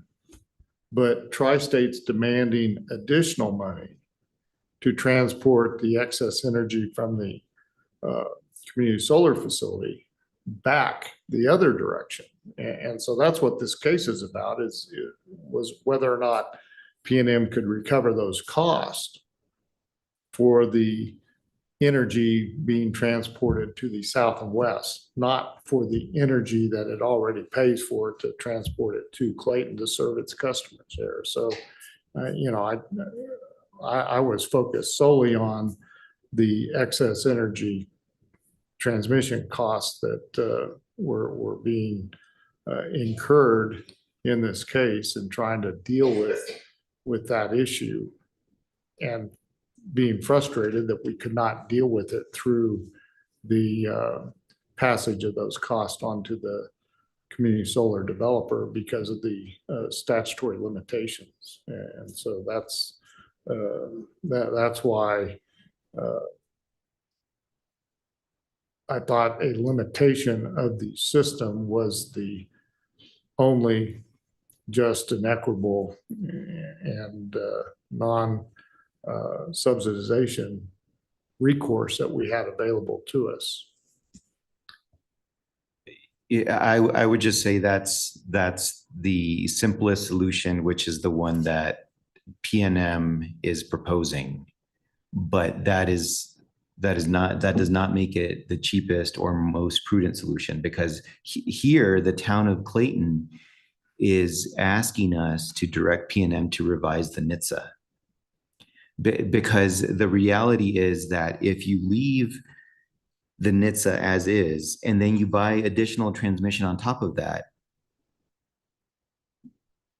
you're now buying too much, right? Because you don't need all of that NHTSA service anymore, because now you have a generator during peak hours. Or you might, I don't know, you know, maybe under N1 contingency, like they still need that, but that's not anything that PNM has said. But there's already transmission purchased. PNM wants to purchase more. Is that the right solution, or is that just the easiest solution? It is a solution. Mr. Chair, I don't think PNM wants to purchase more generation in Clayton. To accommodate the project. They're having to purchase under the community solar statute. I don't think if you ask P&M, they want to purchase. Fair enough. Yes. But they're stuck with it. So the issue becomes, how much do they have to purchase? And do we have within our quiver of solutions an ability to address what I consider to be the equitable arguments that are imposed by this very unique and unusual situation? And I've presented. P&M didn't come up with it. I'm the one that came up with the argument, trying to figure out how to navigate our statutory duties, how to navigate the unique circumstances that are proposed, and trying to maneuver all that, realizing that frankly, it was something that nobody in the state of New Mexico considered this. And I would be interested if somebody raises their hand and said, oh, we knew all about this. It didn't happen in the legislature, didn't happen in the rulemaking process. And it's just unique. And so to my mind, we need to deal with it as fairly as we can to the P&M ratepayers.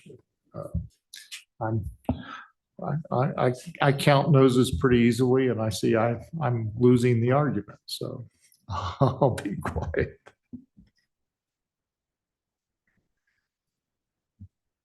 I hear what you're saying, Chair, that the solution on the table is not the best one.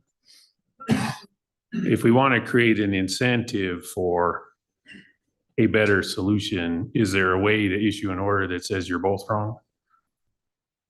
I mean, I don't think there is. So that's why I inserted in both orders the business about adding a technical solution now doesn't answer the matter at hand. Because what alternate one does is it gives both parties the incentive to just move along the path, right?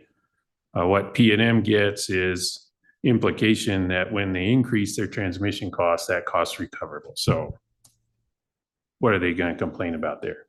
It gives CSOL opportunity to develop the project at 5 megawatts without them incurring the cost of the transmission that P&M was trying to charge them. So it's kind of everybody walks away with what they wanted out of the complaint process. The better solution that you're talking about might very well include a battery. The way to, I think, incent a battery in the cost that is the least cost for all, and we're living in the world where load pays, whether you're a community solar customer or not, would be to go ahead and order CSOL to pay the $265,000 a year. Because then that would give CSOL the incentive to come up with something cheaper than $265,000 a year. And then it just working through the accounting again of project financed battery versus utility rate-based battery. You have more latitude to build the right size of battery under the project financing if your budget is $265,000 a year. Because if CSOL put the battery at their facility and they financed the project and made it part of a cost of their project, for the same amount of money, you'd get a bigger battery. So how do you create the incentive here for exactly what you would love to do? And I agree with you, this solution is not the optimal solution. Would be the order that's not on the table, which is P&M's right. CSOL has to pay the $265,000 a year. That would then give CSOL the incentive to do something better than, hey, don't make me pay this. So I don't think that's available to me is the order that would create the incentive to have a better solution than what's on the table. Mr. Getko, is there a way to, or what avenue can we take if we wanted to direct PNM to consider the options and provide an evaluation of what the prudent solution is here? I think we would table the matter. We would perhaps order the parties to propose a solution to the commission that we would consider at a future meeting. We would hold the legal standards that are available in both alternative 1 and alternative 2 at hand, because, you know, as I heard, the possibility that a solution would be for that size to be less than 5 megawatts, the legal reasoning is there in alternative 2 to accomplish that.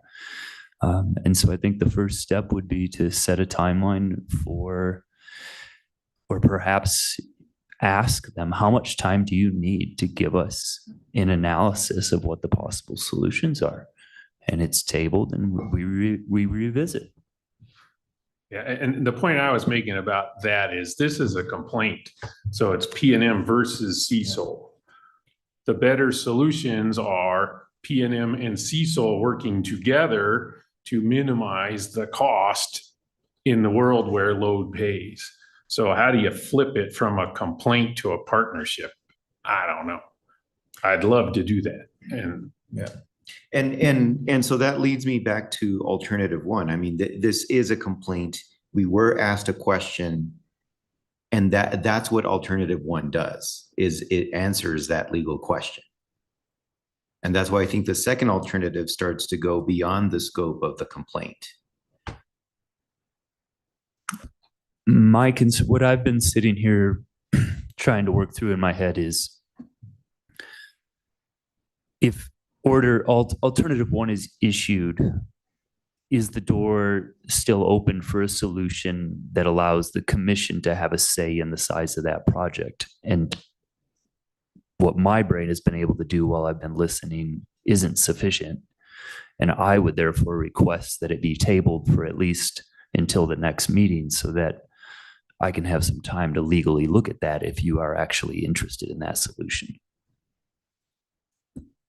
yeah, personally, I would love to explore the question of how we flip this confrontational process to something where these two parties work together, with the objective function being best community solar for Clayton, lowest total solution cost. Because just telling PNM you get the 265,000 and you get to build a battery, that's the highest cost, I think. Yeah, and under the parameters that we have here, where this is a complaint, and in having to answer that question, that's why I had added a portion that said that later PNM is going to have to explain, when they're seeking cost recovery, that this is the most prudent solution, because I could not figure out how to do that now, given the parameters that we have, legal parameters based on how this was filed. But I agree with you. I would, and it almost makes too much sense that, you know, the parties would work together to find what the most prudent solution is for ratepayers.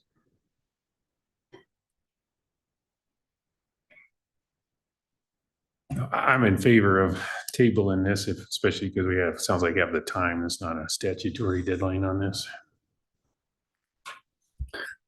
There's not a statutory deadline. There's, in the background, the investment tax credits and things are in the back of my mind. We don't have forever, of course. Yeah, no, and one of my mantras for 3 years has been answer questions as fast as possible. So I do not like kicking cans down the road under any circumstance. So didn't want to imply that because there wasn't a statutory deadline, I have forever. But it's just where we're at with this one, where it was styled as a conflict and the solution is in a partnership. So how do we get there?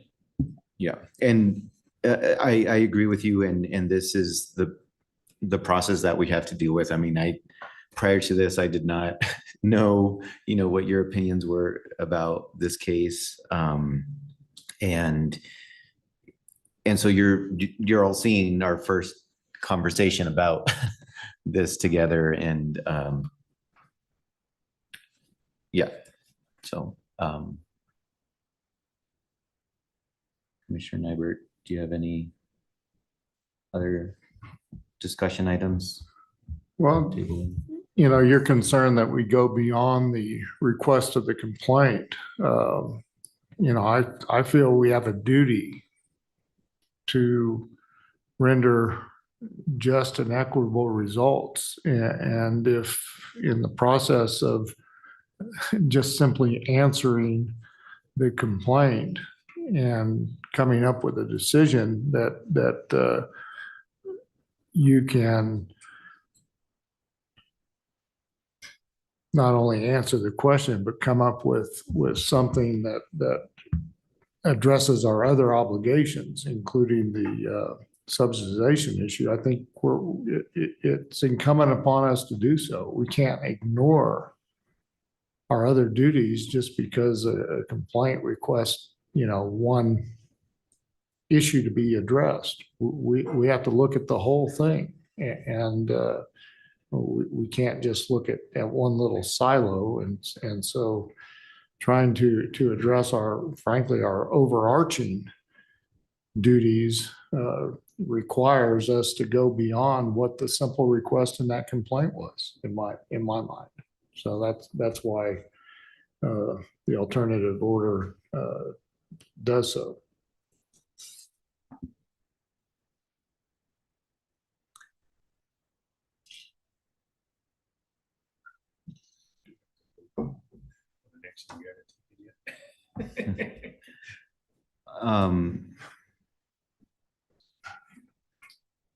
Mr. Gedko, is this sufficiently confusing for you? I don't think it's confusing. It sounds like we need to table it and propose an order to be issued in procedurally. It could even be a signature order if it comes down to a deadline by time for them to propose solutions to us. And if not, we put it on another agenda, and I'll see what I can produce. The only other thing I want to add is that out of respect for the parties, they had considered whether to issue a petition for a clarification of the rule. They did meet before the complaint. They did take their time considering what the best avenue was for resolving this. And so I do want to give them that credit and have that be vocalized given the discussion that we've had. That said, I don't know whether I don't have in the record that they've explored the amalgamation of solutions that might be available. So yeah, it's sufficiently confusing and clear at the same time. Okay. Thank you. And I do understand as well. We've talked about that the parties did attempt to work together. We also considered whether a mediator would be a fruitful solution here. But I guess that's yet to be determined. So I guess, do we need to vote on anything? There's no motion on the floor to table, so I'll make a motion to table docket number 25-00010-UT, being the complaint of the town of Clayton and Seasol Power LLC against PNM. I'll second and suspect I need the same bio break you do. Commissioner Nybert. I'll vote to table this matter, yes. Commissioner Aguilera. Yes. Commissioner O'Connell. Yes. Mr. Chair, the motion to table the item passes unanimously. Okay, thank you. So commissioners, we do need a break. And so my only question is, would you, given that we have 7 presentations, would you prefer a lunch break or a 10-minute break? I think you would prefer if I had a lunch break. Okay. Let's meet back at 1 o'clock. Yes.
Okay. Thank you to all those who made it back and sticking with us. We'll continue on with our agenda. First, we have a presentation by the Legal Division on Melody Ranch. Yep.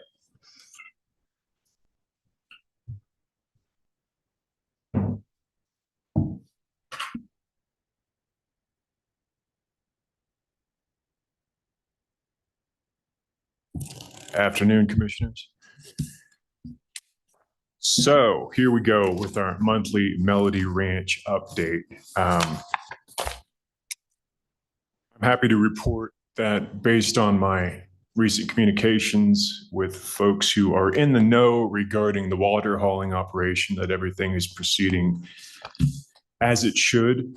I have not received any independent complaints from anybody that lives in the community, and then talking with NMED and looking at NMED's read on things from their perspective. It's doing what it's supposed to do. So no news in that sense is good news. Additionally, regarding the prospective transfer to EMWT, that's been a subject of discussion for some time in this case. I understand from discussions with them that they continue to do their due diligence process and are also, as of late, talking about how to proceed technically. I think we've covered this a little bit before in some of the filings I've made, but I can go over it again.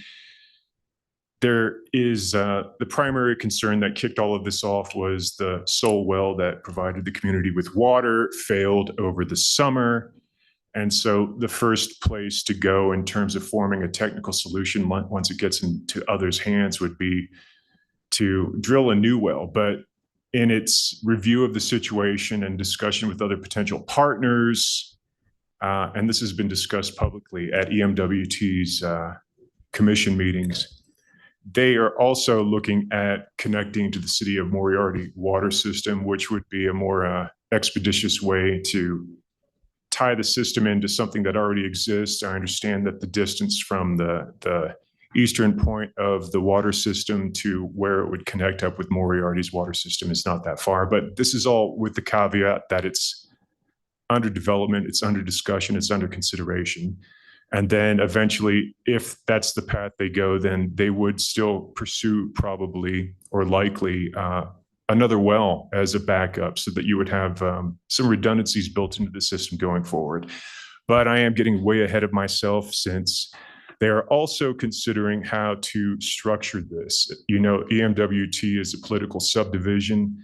They are in better position, I think, than most other entities that could possibly take on a water system like this and to tap into public funds in the forms of grants, loans, other types of monies, but they're taking a close look at that and considering how best to structure it to, among other things, make it as economical as possible, but also to avoid an undue rate impact to the customers. And again, these are things that they've said publicly at their meeting. I don't want to dampen anybody's efforts, and I'm here not to speculate, but just to communicate what I understand is sort of the tentative position of EMWT as it works through this.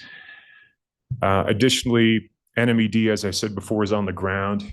They've been so kind as to circulate a Drinking Water Bureau sort of newsletter or memorandum on a monthly basis regarding the status of the water system out there.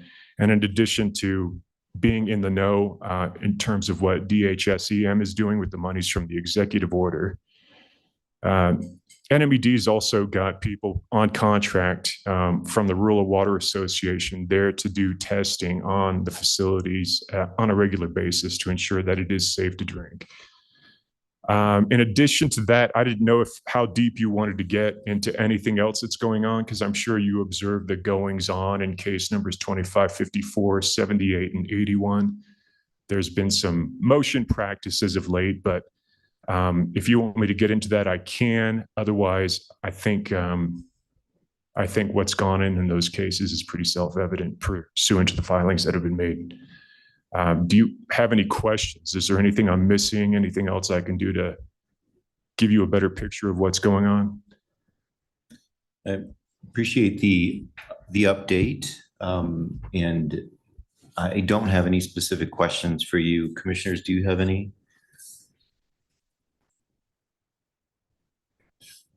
No. Okay.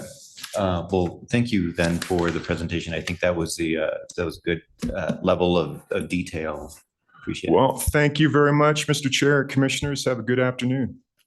You too.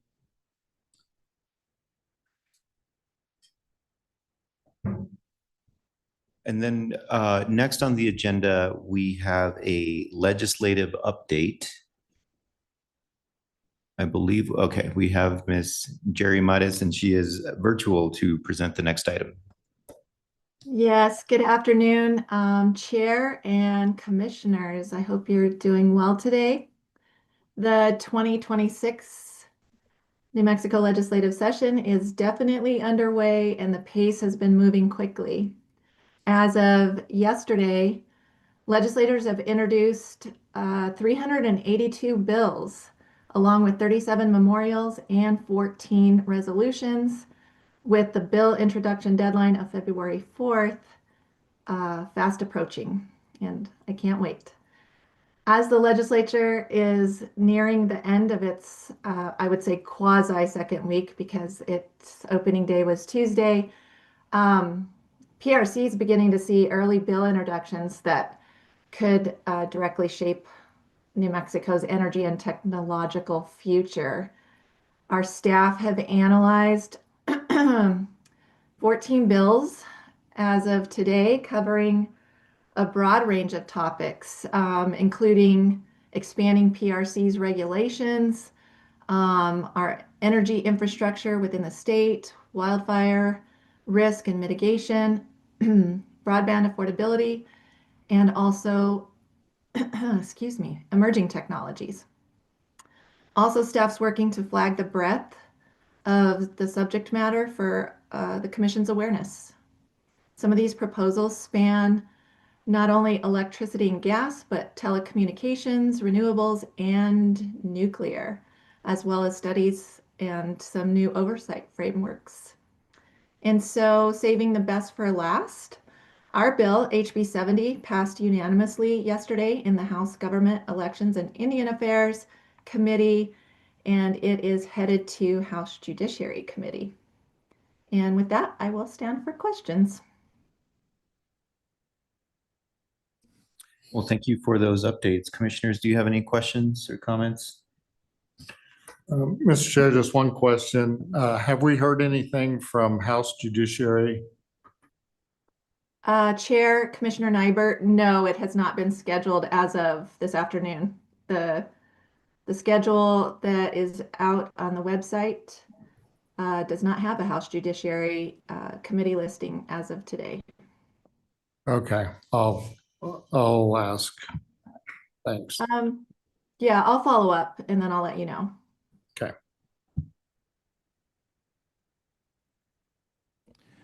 Any other questions? I don't have any questions. It looks like commissioners don't have any further questions.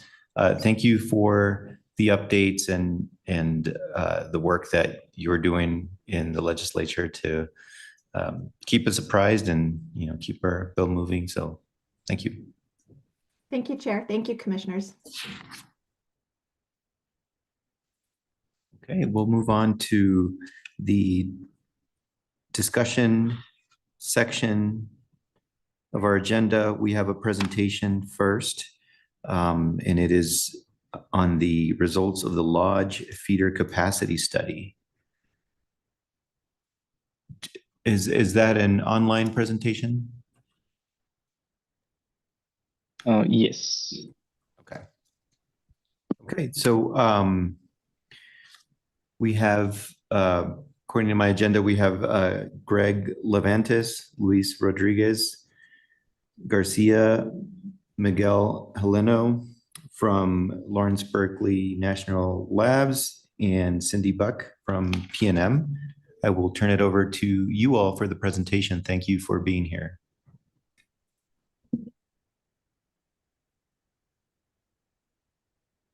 Sure. Thank you, commissioners, for the opportunity to present this work. Let me start sharing my slides here.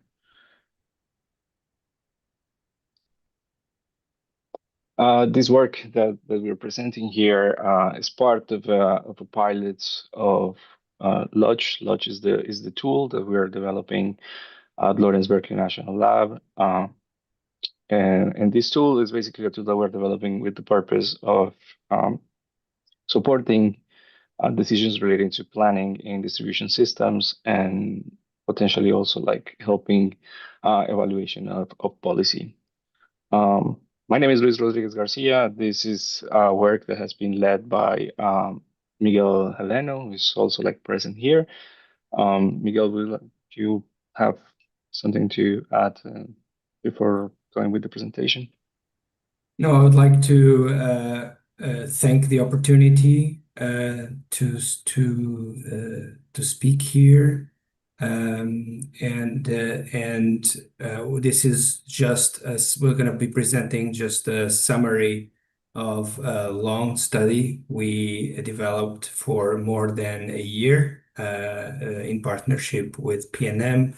We on the impact of this community solar on PNM feeders and the costs involved and the deferrals involved in this in community solar locations. Okay, thank you, Miguel. Okay, so let's start with this. So basically, Lodge, just as an introduction, Lodge stands for Least Cost Optimal Distribution Expansion. This is basically an optimization model that's been developed with the purpose of supporting or providing like optimal decisions or optimal portfolio of upgrades in the distribution system.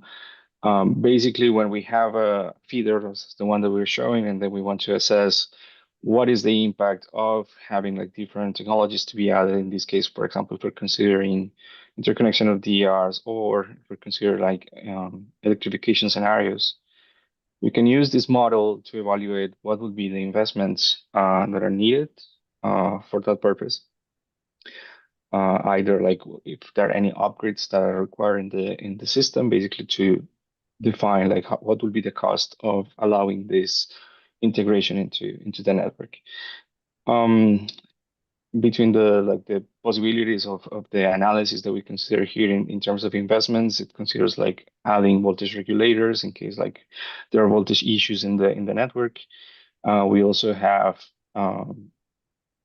feeder reconductoring in case of like there are overloads in different sections of the system. We can identify that.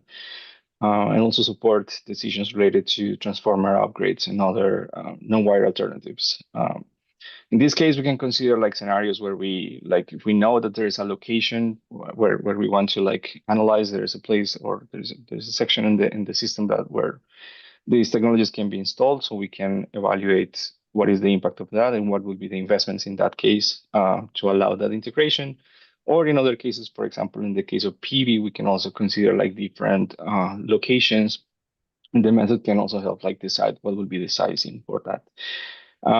With that in mind, Lodge can be used to basically assess grid infrastructure costs, and with that, we can also like help this to or use this information to like explore policy and other regulatory solutions. So in general, we believe that this tool can help support distribution planning and also like DR valuation. So in particular with PNM, the objectives of the study with Lodge with PNM was to identify locations to build community solar projects, basically ranking a group of feeders provided by PNM in terms of like what would be the costs that would be needed to integrate these community solar projects. For this purpose, to basically to allow this or to accommodate this community solar in the distribution grid, we consider distributing the projects in different points of the feeder, like considering the effect of the location, basically. And also pairing these community solar projects with battery storage, also like exploring how battery storage can help with the integration. And based on this, we also analyzed the impacts on the grid. Basically, we wanted to analyze what would be the added costs of this integration, or deferrals, which was also like between the spectrum of things that we can obtain with these resources. Like in some cases, like we have additional costs, but in some other cases, the integration can lead to lower planning cost associated with this community solar projects. And with this information, we want to capture what is the locational value of these community solar projects. For this analysis, we consider like for the feeders, we had like around 60 feeders selected by PNM.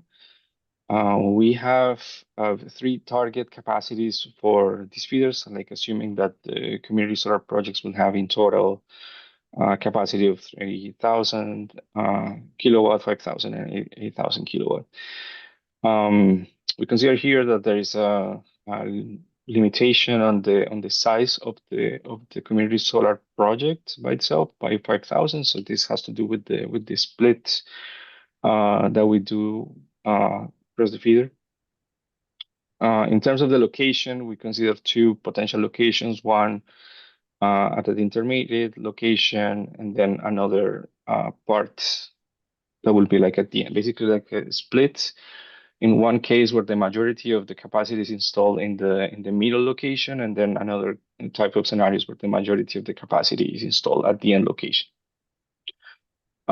Suggested by PNM, there is no restriction on reverse power flow of the substation. So in case that we have like excess solar generation that is injected from the feeder to the substation, there is no restriction on that. And we consider like 2 load scenarios, one base load with some initial data, and then we have like projection. Like we just assume like we have a constant growth for this in 10 years to also like see the effect of the load growth. For the planning decisions, we identify some planning days. So it's we identify the day of the maximum net load, the day of the minimum load, and also an average day. When we have different combinations of these scenarios, this leads to 18 scenarios that we evaluated with Lodge. And this is pretty much what support the analysis and the results that we get. In general terms, the implementation works as shown in this diagram. We received from PNM the feeder data, so we got the information of the feeders that they selected, and we also received the measurements at the feeder head from those feeders. We do the processing of this information to extract models that are in the format of Lodge, so we can use it in the tool, and also we organize the profiles for that analysis. One step with the loads was also like splitting the data that we had at the substation across like all the transformers that we had in each of the feeders. That was also part of the analysis. And these elements combined with the scenario information that includes what is the PV deployment that is to be done, and also what is the load growth or the load scenario that we consider. We use this as inputs for the model, and then the optimization is solved, and then we obtain what are the investments that are required for each of the scenarios in each feeder, and then with that we extract the value of the LPV. Here are some of the results that we obtain in terms of the deployment. This is for assuming that most of the capacity is installed in the middle location. So for example, we have like 3,000, 5,000, 8,000, but in each case, in parentheses in the figure, you see that like, for example, in the first case, 2,500 kilowatt is installed in the middle position. What we see from this analysis is in comparing through the cases, and the chart is also showing like added costs, like how the added cost is, like what is the distribution of this, and also the distribution of the deferrals. So we see is like in terms of added cost, well, we had a median value of $6.78 per kilowatt of solar installed this per year. When this is installed in the middle location, we see that in the initial like scenario where we have like the lowest deployment case, we see that in most of these feeders, there is no change in the investments that are required. In some cases, we get increased investments, and some other we have deferrals. It's similar when we increase to 5,000, although in this case we see like an increase in the distribution of the cost. While the median value remains similar, we see that the costs in this case may increase. However, when we increase to the higher level, the one on the the higher capacity, in this case, we see that the trend is that this is going to lead to higher investment. So we could capture deferrals for the first two levels of adoption, and then it's more likely to have added cost when we have the larger capacity. In terms of the location, in this part, we analyze what happens when the majority of the capacity is installed at the end of the feeder, in the terminal nodes of the feeder. In general, what we see compared to the other cases, like the costs are going to increase. This is expected, as also like the locating PV projects in this part of the feeder may lead to like over voltages and additional investments related to that. When we compare what is preferred in terms of the location, like the middle or end location, we see that when we have the lower adoption scenario, we have like a more neutral, like it's pretty much indifferent for majority of the feeders it is installed in the middle or the end. However, as we increase the capacity, we see that the middle location is preferred compared to having the community solar installed towards the end of the feeder in terms of investments. We analyzed also the combined effect of PV and load growth. In general, what we see is that we can capture like deferrals. They're probably more significant when we consider like the first two scenarios of deployment. But what we find like interesting in this part is like when we consider like this analysis, but with the system like being stressed because there's additional load. In that case, we can capture like more value in deferrals, which also makes sense. If we have like a system that is stressed, is more prone to have like more violations and more requirements for investments. So in that case, the community solar deployment can help alleviate this, and that's why it leads to a larger value when it comes to deferrals. We also studied a little bit the effect of the storage. So in one scenario, we just consider like the costs just from integrating like the community solar with no storage, and then we had other group of scenarios for the larger capacity, where we allow like deployment also of energy storage at the same location where the community solar project is installed. In particular, for example, for the middle location, seven feeder take benefit on this. So basically, storage allows reducing, like in the cases that we had like costs. So here we see like the blue squares here or the bars here on the right side that are cost related. When we have storage, we see like either a reduction of this, or even in some cases, we see that there is a potential here for deferrals in that case. The reason behind it is that when we have storage, we also like provide capacity for the grid to shave peaks, and these peaks are what normally are driving like high distribution line investments. Like if we're talking about reconductoring, if we're able to reduce loading in the system, and in these cases like the battery could do that, then the installation of these batteries ends up being like more beneficial in terms of economics for this case. So that was also part of the analysis. Here is like a list of takeaways from the analysis for PNM. So as I was mentioning, like the median cost of the integration remains below $6.78 per kilowatt of installed solar when this is done at the intermediate location. At the end, it's important to notice that basically like what causes in some cases deferrals, in other cases investments, definitely depends on the feeder. So this definitely needs to be analyzed in a feeder specific basis, like basically what's the impact of the community solar. In some cases when we have other costs, it can jump when we go from 3,000 kilowatt to 5,000 kilowatt. It seems to be like a sweet spot here where the investments can increase, but then like once we have these investments at this level, basically it increases the hosting capacity of the network, so that when we have larger capacity, the investments in many of these cases have been already done. Definitely, it's worth analyzing this deployment when we think of future or high demand scenarios. In this case, when we have a more stressed system, we can quantify or we can capture definitely like more value of deferrals when they exist.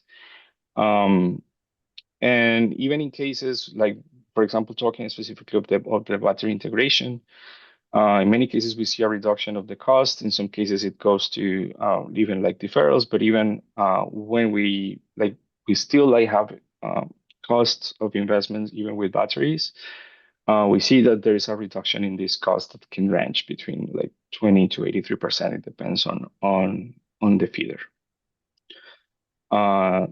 This is briefly what we present. I mean, what we did with PNM. If there are any questions, also I would like to Cindy, if you'd like to chip in as well, please go ahead.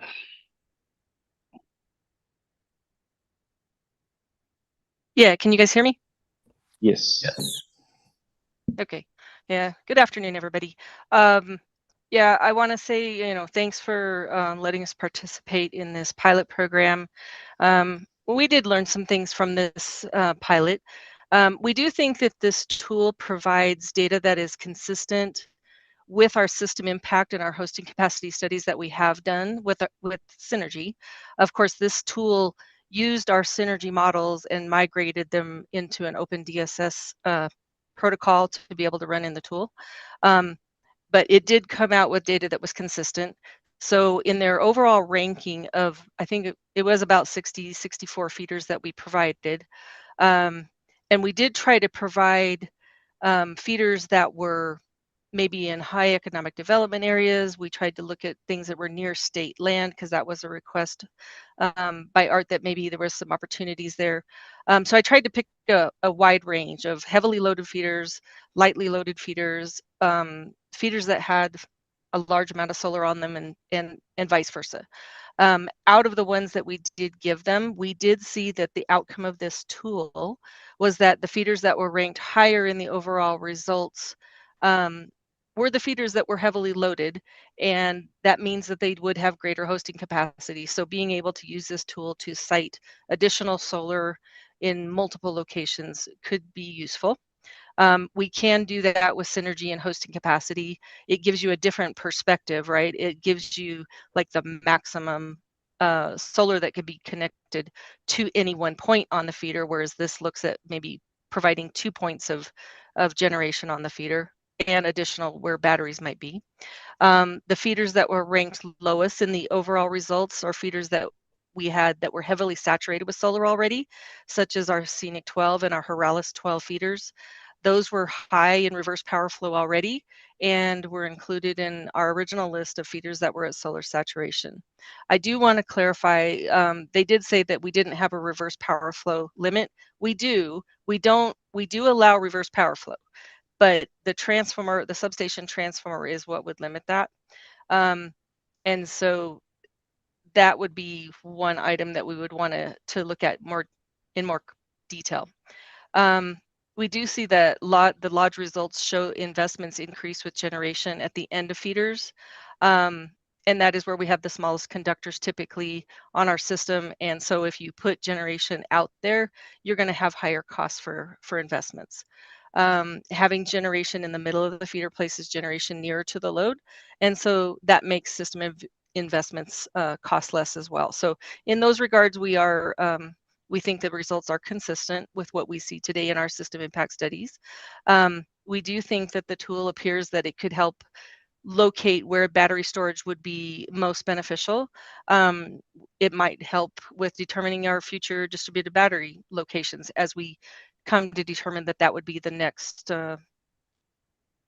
project that we would want to need for a system improvement. It does appear to place the batteries in locations that reduces other system improvements due to feeder problems caused by too much solar on the system already. I mentioned before that the tool did not necessarily consider the limitations at the substation transformer, so I think we could work better on determining that and actually putting in real limits, because there is a limit to the transformer capacity as well. A couple of other considerations that we would see that they could take is that the equipment that was used in the upgrades was not necessarily specific to what P&M would look at doing, using it with our standard equipment sizes. And so where they would say you might need a capacitor that's 447 kVAR here and maybe 20 kVAR in a different location, that's not one of our standard sizes. And so we would probably look to put in like a single 600 kVAR cap bank. And I think that's doable within the tool. It would just be further clarification within the tool parameters. And then also according with that would be any costs associated with the standardized equipment, so that they would know what the actual building blocks we have to work with, which would be typical standard equipment that we keep in inventory so that we have better economy of scale with equipment repairs and replacements and stuff. The tool is supposed to help identify locations where generation and storage can defer system upgrades. The pilot study results that we got were kind of similar to what you guys have just seen. I don't know that we received all the information that we need to evaluate the deferral benefit. I do think the possibility is there, but I think that's something that could be worked on further along with the costs that go into it. I think that the deferral costs that are in this tool are really only evaluating the installation costs, and it doesn't evaluate other system benefits that we're trying to capture. And so even though our present tool Synergy does not do cost comparisons within the software, we are using alternative recommendations for our cost evaluations in Copperleaf right now. And that is to help us quantify some of the system benefits in addition to the installation cost. So that's kind of some of the feedback I wanted to provide. And I haven't done that formally, and I will send that to them as well so that they have a record of it.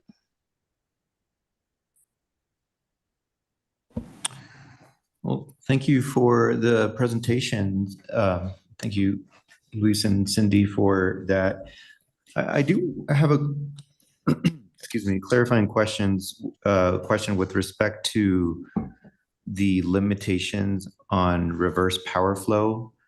And so I was a little confused during the slide and then still after the explanation. So is the model assuming there are no is the model assuming there are no limitations on reverse power flow? I can help clarify that perhaps really quick. So this evaluation was done at the feeder level. So normally one substation has multiple feeders. So there is no reverse power flow limitation in the feeder itself. But if you have all feeders combined, there is a limitation on the reverse power flow that is related with the capacity of the transformer at the substation. So to evaluate that reverse power flow, we would have to sort of look at the feeders all together at the same time to then evaluate that reverse power flow. That's something we haven't done in this study. It's possible to do. But as Cindy said, we would have to add these parameters of the transformer to the analysis and conduct a substation level analysis. Okay, thank you. Yeah. And I agree with that. And that is, I did not provide all feeders per substation. I was looking for feeder specific type things. That's typically how we model things today, but we are also moving to doing our studies by the actual substation so that we can capture all flow through a substation transformer in a model. Okay. Do you have any questions? No. So, yeah, you do. I have a smart aleck question. Can we speed up P&M's distribution plan since half the work's already been done? Did you model the things? That was only a portion of our feeders. There's still a lot of work to be done. Okay, and my other question is, I guess if you had to pick like the top two takeaways from this study, what are they for you? And that's for P&M. Yeah, I guess the two things we would take, the first one is I think P&M already knows it, but I think for the general public is the location matters a lot. So where these community solar is placed, not only in which feeder, but within a feeder where its interconnection happen, can make a big difference from significant deferrals to significant costs. So that's why we rank the feeders, because of course, like to cite these community solars, there are other criteria that are just not distribution integration costs, but distribution integration costs should be transparent in that regard. The second takeaway, I think we took, which like Cindy mentioned, there are a lot of analysis that commissions require their utilities to do, has to do with hosting capacity. So hosting capacity tells you what is the amount of solar that you can place in a feeder without incurring in additional investment costs. Here we go one step further. We'd say how much, what is the cost of pushing your integration, your solar integration a little bit more than your hosting capacity? There's going to be costs. Sometimes they can be deferrals, but what if we push it a little bit more? What are the actual costs per kilowatt installed, and what does that mean for the system? And there we found that this type of analysis can be interesting, additional information for territories that want to integrate more of this type of generation. And we found a lot of non-linearities there. So, sometimes to go a little bit more for 1 or 2 megawatts or 3 megawatts, the costs are actually not that high, and then suddenly they can jump significantly. So yeah, this is more like an additional type of analysis that provides different insights than just the hosting capacity type of studies. Yeah, and from P&M's perspective, I mean, I think it's an additional tool that could be used to do the battery siting, because I think it would not only look at solar, but it's going to look at load issues too. So some of the results that they showed in that presentation, where they were siting batteries on a heavily loaded feeder, I can correlate to things that it's like, do we go and do an investment to upgrade the whole feeder to increase the rating of the feeder, which is a limitation for both reverse power flow and forward power flow. So whether it's load or battery, I do think this tool could be useful. But I would want to investigate, have the opportunity to look into it further, because there's a lot of details we didn't see, like behind the scenes, and it would need a lot of refinement still, I think. Okay. Want to check first in person and then online to see if there's any agency staff who would like to ask a question. Don't see any hands raised in person. Anybody online? Well, I could do that. I could raise my hand. Raise my hand. Yeah, Wait, go ahead, Arthur, yeah. Greetings, commissioners, Mr. Chair, commissioners, thank you very much. And I think that, as I've indicated in the past, that this is part of an overall spectrum of analysis that PNM has been working with various national labs to do. In this case, we were really trying to get at the case of, can we better cite larger projects like community solar? So I guess that's the basic question is, are the results of these studies giving the commission and the utility a better idea of where it really would be beneficial to cite a community solar project, say between 3 and 5 megawatts? And that would be your nut. That's really what we're trying to answer. Thank you. Yeah, that's seem to recall a recent conversation related to that.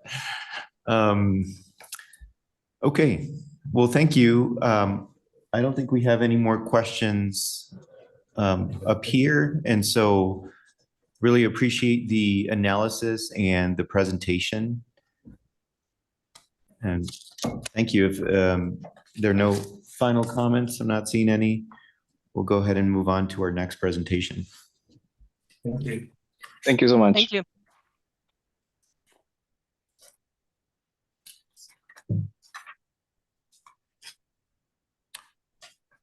Okay, so next we have a presentation by 2 of the Department of Energy fellows that we have visiting with us. I like to refer to them as future PRC employees. Future PRC employees, Claire Everett and Anna Calbus. And we'll turn it over to you. Apologies, Commissioner Nybert had to step out for a meeting, so. Oh, no worries at all. Good afternoon, Mr. Chair and Commissioners. Just to introduce myself, my name is Anna Calbus. I am a Department of Energy Innovator Fellow. And Claire Everett, also Department of Energy Innovator Fellow. So as you guys know, the Commission has periodically requested interconnection information through bench requests for PNM, EP, and SPS. Today, we are presenting on the interconnection bench request filed in October that the utilities responded to in November.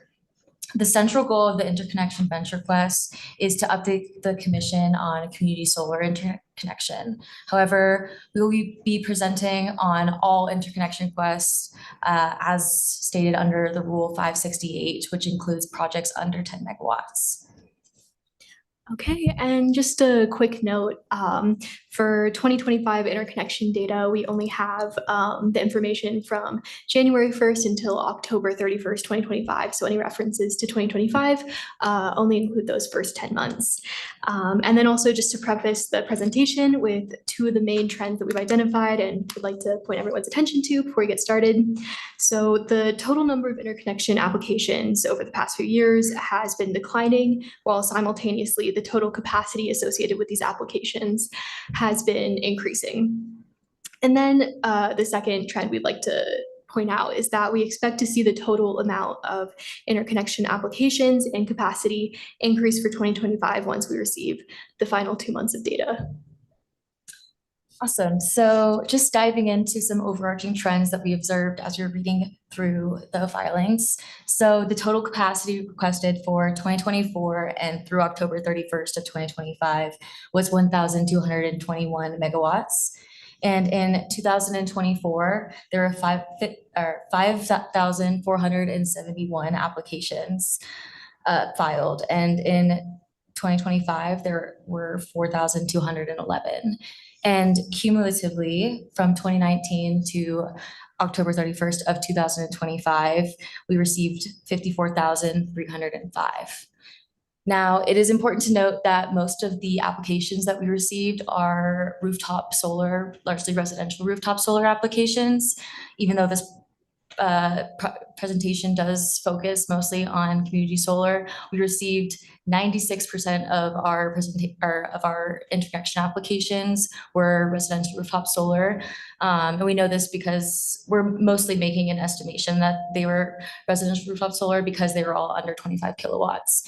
And the same story applies in in 2025, with 94% of all applications being under 25 kilowatts.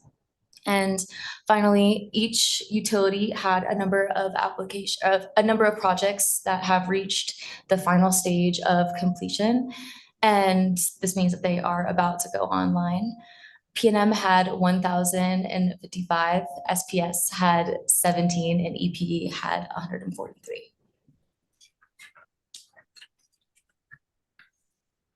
So narrowing in a bit more on each utility, you'll see PNM is leading the charge in total applications with 8,209, followed by EPE with 1,049 and SPS with 342. The PTO stage, or the permission to operate stage, is the second to last stage of the interconnection process right before the interconnection agreement is signed. And so, for example, PNM had 70% of their projects in 2024 complete the permission to operate stage. Finally, I would like to draw your attention to the outlier in this data, where SPS has 38 projects that were unable to interconnect. And SPS has alerted us that these projects are all outside of their geographic service area, and therefore they could not interconnect because of geographic reasons, but having nothing else to do with the grid or anything like that.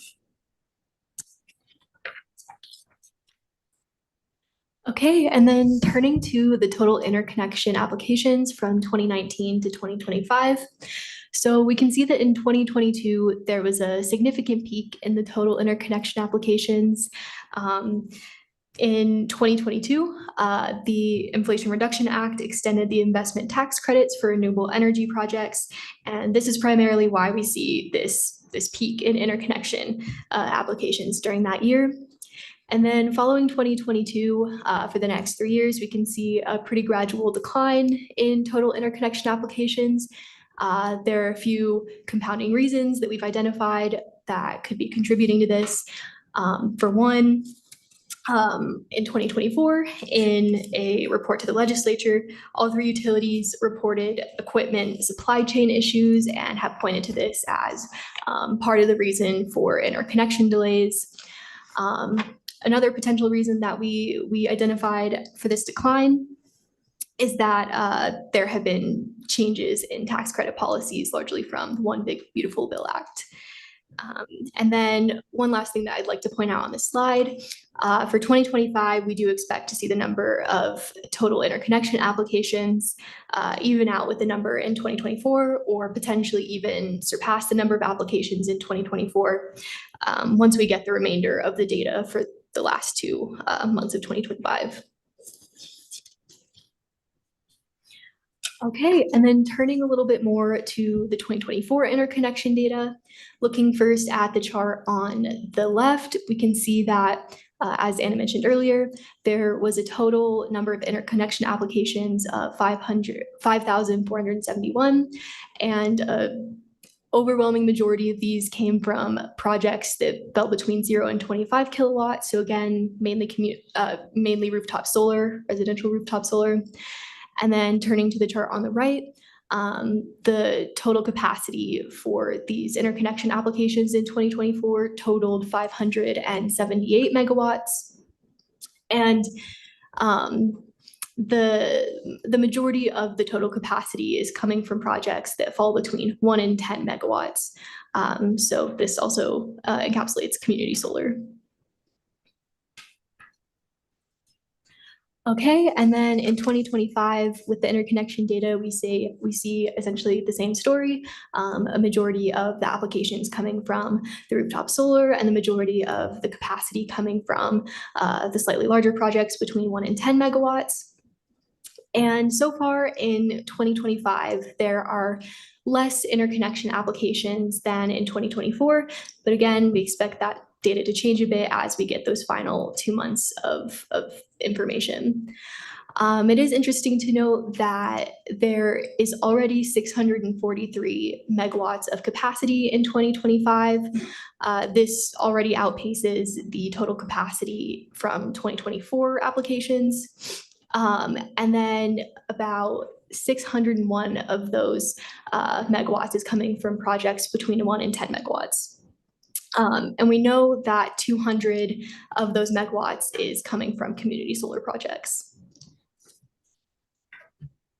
Awesome. So building upon what Claire has just beautifully stated, we've noticed that since 2022, the number of applications decreases as capacity increases. And you can see that the total number of applications is represented by that blue line, followed by the capacity in megawatts with the green bars. And the blue line is associated with the right-hand axis and the green bars with the left.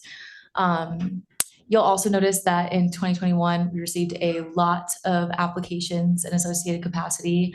Our colleague Arthur, who helped us on this presentation, describes these as ghost applications, where there were just a lot of projects that were submitted that weren't selected. And yes, next slide, please. All right, and up until this point, we've been focusing on the general interconnection applications, but now turning more specifically to the community solar projects. The total estimated cost of interconnection upgrades for the 2024 to 2025 period was about 72 million. I'd also like to point out that the information here only involves PNM and SPS, as we did not get the data from EPE. But again, the estimated cost of interconnection upgrades, 72 million, and this is significantly less than the last time this information was requested for the 2022 to 2023 period, when the total estimated cost of interconnection upgrades was 120 million, so almost half of what it was the last time we requested this information. And then I also wanted to point out that a majority of the community solar projects require interconnection upgrades that fall between the $500,000 to $1 million range, and largely upgrades to feeders and reclosers make up this cost. So of the 49 selected projects, all have advanced beyond completeness review and into detailed studies, or they are in operation. To date, we have 10 projects that are in operation. In PNM territory, community solar upgrade costs per project range from about 101,000 to as much as 9.5 million per project to upgrade. In SPS, projects estimated cost of distribution upgrades are a bit lower, ranging from 118,000 to 822,000. Like Claire mentioned, EPE did not provide interconnection cost data in this request. However, also, as Claire mentioned, from 2024 through October 31st of 2025, we've received a total of $72 million in interconnection upgrades. Most of the interconnection upgrades are new or reconductored feeders and reclosers or relays. However, the addition of at least 4 substation transformers added substantially in costs. Each one of these substation transformers costs anywhere from 6 to 9 million to upgrade. And so this is where the bulk of that 72 million total costs is coming from. Okay, and then finally, I just want to sum up the major observations and takeaways from this presentation. So first of all, as we've been emphasizing throughout the slides, even though the total number of interconnection applications has largely been decreasing and on a downward trend over the past 3 years, the total capacity associated with these applications has overall been increasing. So we've drawn the conclusion that the overall megawatt size of the projects on average have been getting larger in the interconnection queue. And then again, we expect to see additional applications and capacity once the data for the final quarter of 2025 is provided. And this will either create a plateau effect between 2024 and 2025 applications, or again, 2025 may surpass 2024 in the total applications once we get that data. And again, growth has been particularly prevalent in the 1 to 10 megawatt category, and this is especially true for PNM. And turning a bit to community solar on this point, as of October 2025, all of the community solar bids are in the mid to late stages of the interconnection process. And just a brief note on why all of the community solar bids aren't in the same stage of the interconnection process. There are a few reasons they've added up. So there were 3 community solar projects that were added on a couple months after the initial group of the community solar bids were selected. There have also been a couple delays due to multiple projects attempting to interconnect to the same feeder. But again, all the projects are in the mid to late stages of the process. And then just to wrap up, as Anna already talked about a bit, the total community solar interconnection upgrades are significantly less than they were for the 2022 to 2023 period. And again, a big driver of the cost for both of these periods was the transformer upgrades. And for this current period, there were only 4 transformers, and in the 2022 to 2023 period, there were 12 substation transformer upgrades. So that contributed significantly to the cost difference. And yeah, these are some of the main takeaways that we wanted to emphasize. And yeah, if there are any questions, we would be happy to answer them. And thank you for the opportunity to present today. Yes. Thank you for the presentation, future PRC employees.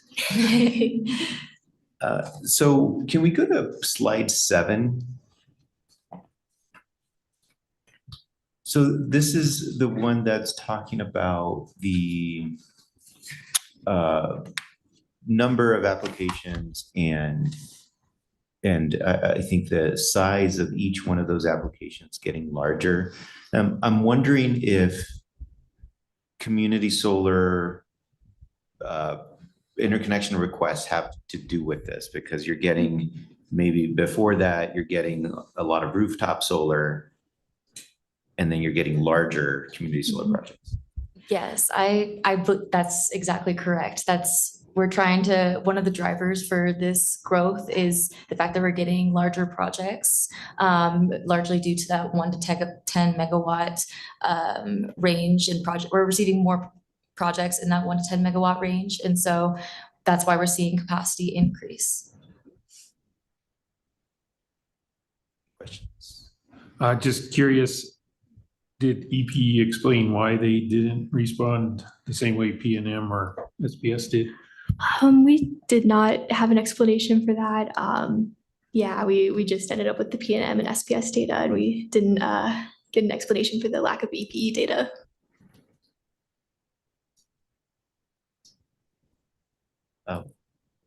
So what is the main takeaway that you have from doing this research? I think there are a lot of things that we've taken away from this project and this presentation. I think seeing the projects in the interconnection queue gradually get larger has been a big takeaway, one of the bigger trends that we've seen. So I think that stood out quite a bit. I don't know if Anna, you have I agree. I think it's exciting to see capacity rise. Not that having rooftop solar is very important, but it's neat. I was also have been having the opportunity to work with Incline and on the all things community solar. And so it's interesting to see that the community solar is gaining more traction, especially after we've been critiquing the rule. So I'm excited to see that in action. Great, thank you. Arthur, do you have anything that you would like to note on this?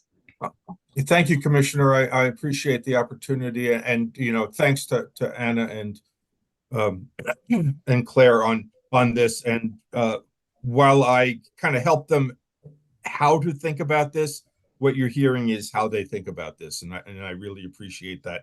But I think that one thing that's kind of buried in these numbers is that we forced the utilities to do interconnections at a very quick pace over the past 5 years, and they initially were not prepared.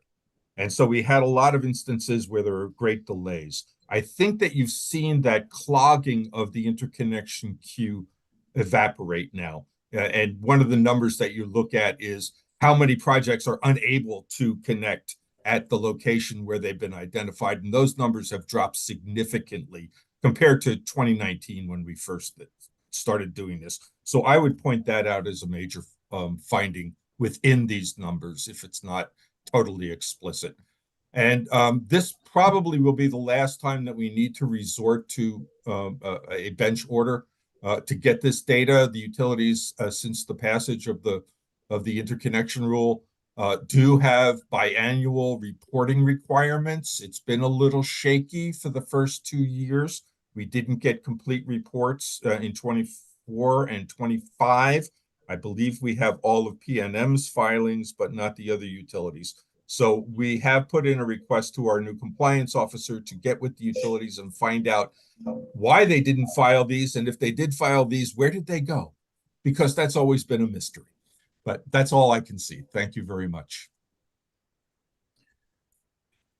Yeah, thank you, Arthur. And then thank you both, Claire and Anna. I just wanted to emphasize something you said, Anna, is what the community solar projects that get to this meeting are the ones where something strange is happening. So it's easy to forget that, yeah, there's 10 projects that are in operation and it's happening. So thank you for pointing that out, and the data bears it out too. Yeah, and then to Arthur's point about the interconnection studies being completed for those requests, can you remind me what slide, so I could tell Patrick to go to, showed the number of requests that were completed and still pending? Yes. That's slide 3. Slide 3. Can you go to slide 3, please?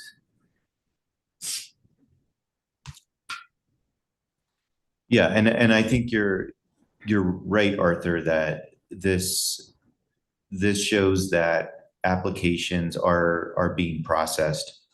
And this is one thing to highlight, because we often hear about how generator interconnection queues are backlogged.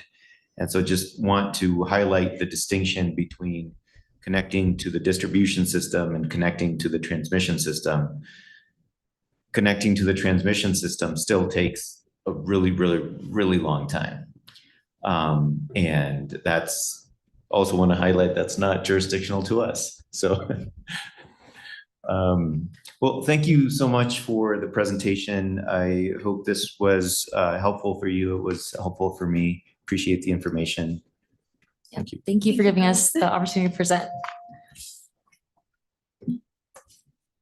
You do too good a job. You'll have to keep coming back.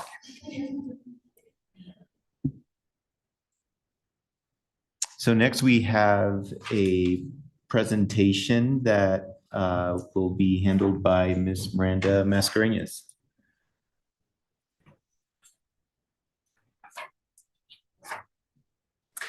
Good afternoon, Mr. Chair, Commissioner. My presentation is not near as exciting as the previous presentation, so great job, future PRC employees. I look forward to working with you more in the future. I am here to present the results of our fiscal year 2025 audit. As you know, the fiscal year ended in June 30th of 2025. The audit was submitted to the state auditor's office this year in December. The reason for that, it is typically due November 1st. Is part of the federal shutdown impacted our agency in regards to the audit, where our auditors were unable to complete their test work related to the federal funds. So we're finally getting to present the results of the financial statement audit. We are still waiting on being able to speak to the results of the federal audit. That exit conference was conducted this morning. I'm happy to say that report will be submitted to the state auditor's office today. And then once that is released, then I can disclose the results of that audit. However, today I'm happy to present that our fiscal year 2025 financial statement audit for the third year in a row, we have 0 findings, and we were administered a unmodified opinion, which is the best opinion we could receive as the agency. So I want to thank our employees for following our processes. Although they may be cumbersome at times, there is a reason we have these internal controls in place. And definitely the budget and finance team, Lori Narvaez, our budget director, Sammy Quintana, our purchasing agent, Janine Zertucci, fleet coordinator, and also does purchasing and P-card, Gabriela Aragon, who also does our payment vouchers and our P-card. Our team is small but mighty, and they do a great job ensuring that our internal controls are followed.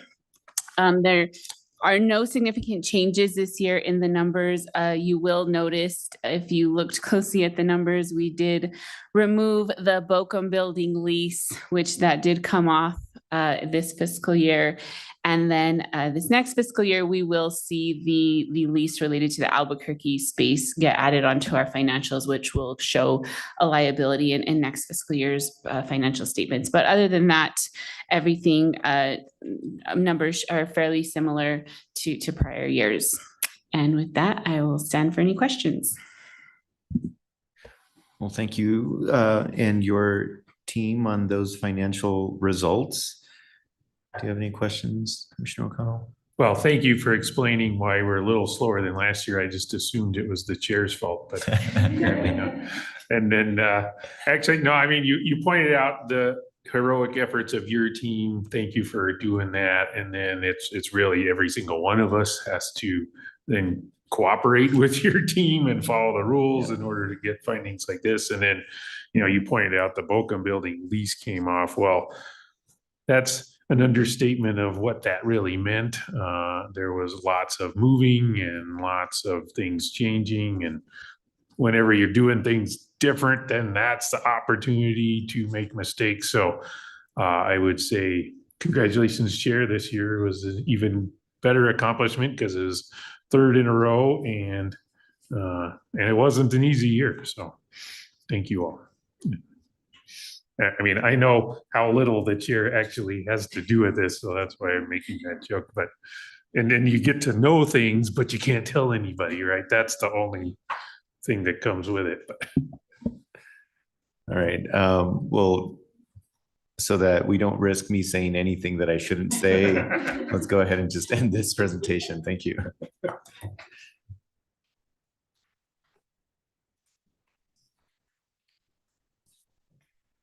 Okay, next we have Mr. Jason Montoya for a presentation on the Pipeline Safety Bureau.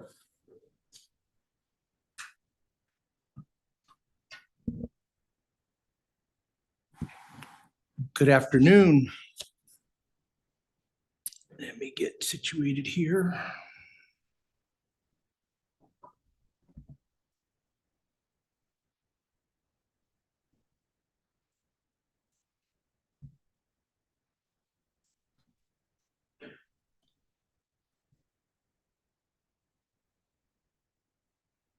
All righty.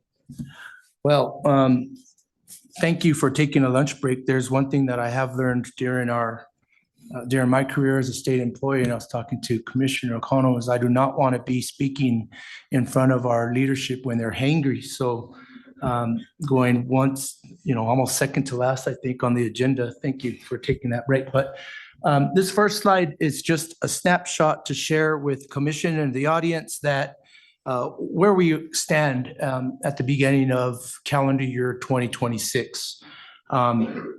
Mr. Zane Ward officially retired December 31st. That's why we have one of our supervisor positions currently vacant. Now, I'm just kind of showing you and so you can get a snapshot in time, because it's possible that this may change with some of the new activities that the Pipeline Safety Bureau will be involved with, and where we are identifying the ability of our staff to become experts in certain areas might change their role and responsibilities within our org chart. Obviously, we were able to hire a lot of entry-level engineers from graduating out of New Mexico Tech for the most part. And so Go Tech, I know I'm an Aggie, we got some Lobos in the house, but Go Tech, thank you for allowing them to graduate. Because now they are PRC employees, just like the future ones we just heard from. So that's all this really is there for, is it may change, commissioners. I think we're getting creative at the PRC with under the chief of staff and ASD and HR's support. The pipeline safety, natural gas and hazardous liquid programs might change a little bit. The rest of it is probably sketched in stone for at least the remainder of the year. And so I think the presentation is titled Fourth Quarter Presentation and a kind of a 2025 recap. So I kind of, another familiar slide, sorry, you've seen it before.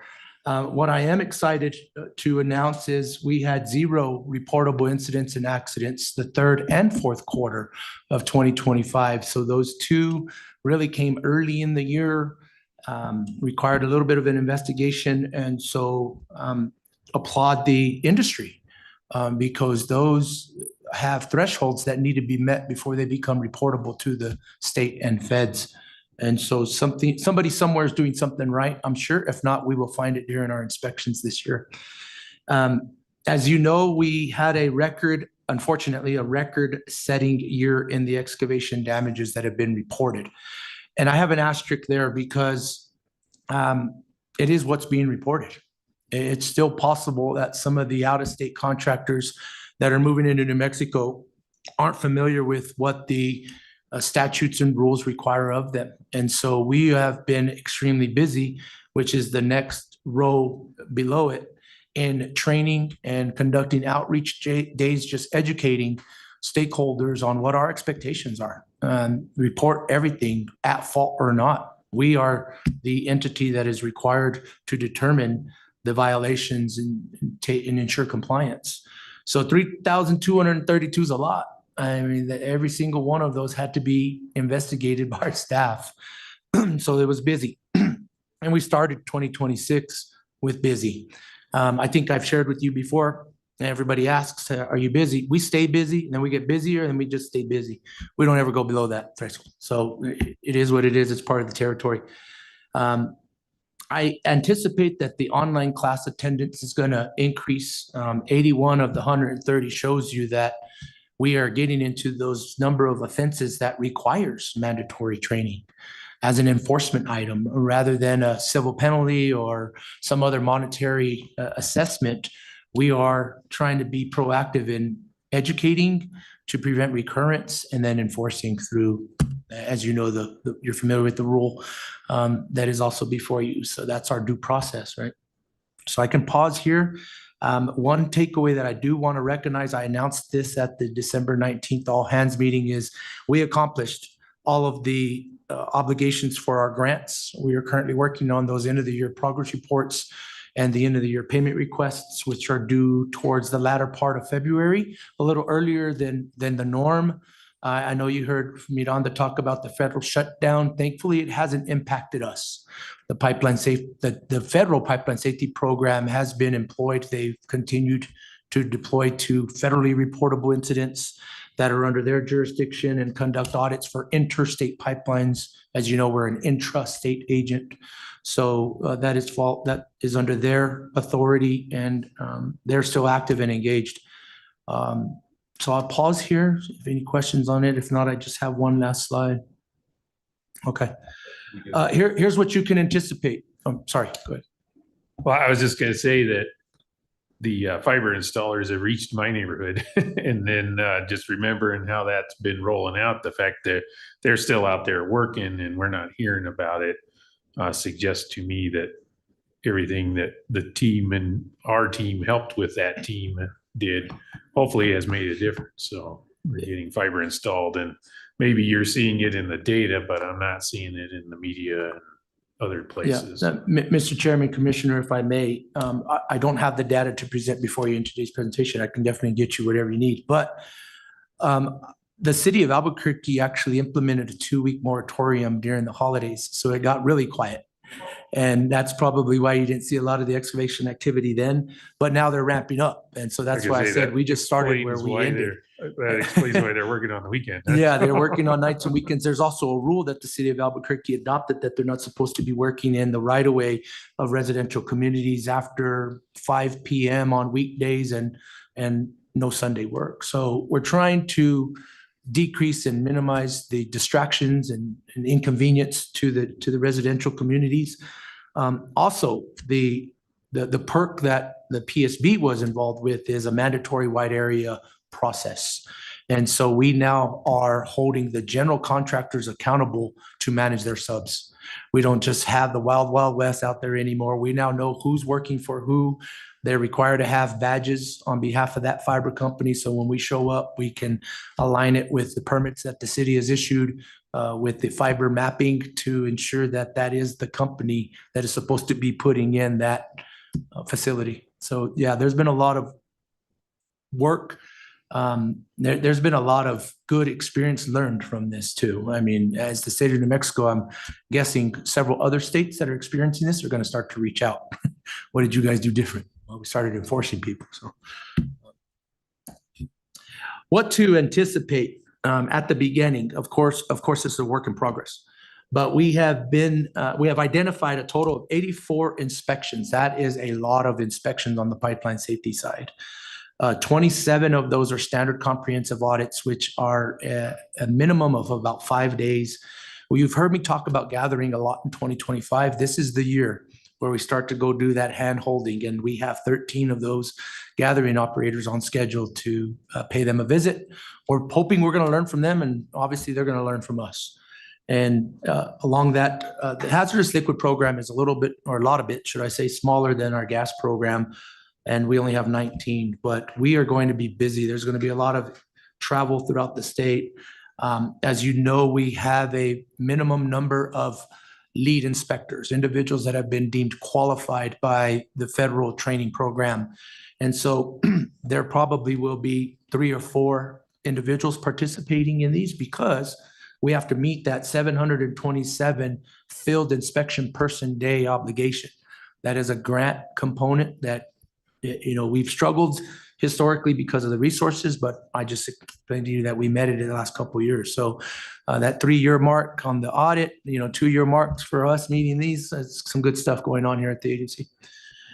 As you know, just some outlook items. We are anticipating the rulemaking wherever that ends up, and we'll be implementing that. We're probably going to be spending a lot of time out with stakeholders, educating them on our expectations and how to interpret that rule, since we got very little, if any, comments during the hearing and whatnot. We're also looking forward to PRC 360. I know there's a lot of energy spent on that project, and we are excited because it will eliminate a lot of our admin manpower and, just mandating the workforce to do it themselves rather than us having to collect it, review it, upload it. It's going to save us a lot of energy there. Master meters have been a headache. I don't know if you've ever been involved with any of that discussion. I know John Bagako and the legal team have been kindly introduced to our master meter program in 2025, but we are projecting about 100 master meter inspections. These are your mobile home parks, your universities, your colleges.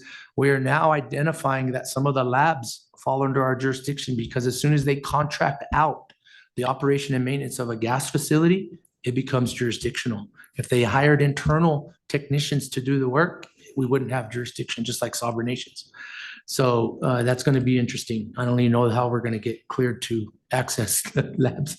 And then we have an inspector that is signed up for boot camp and will become a gas lead inspector this year. So just adding to our manpower. But in a nutshell, that's kind of a lot of what we've accomplished. You've heard me time and time again talk about how busy staff are, and I just am very thankful to have the team that we have, and looking forward to a good year. I'll stand for questions.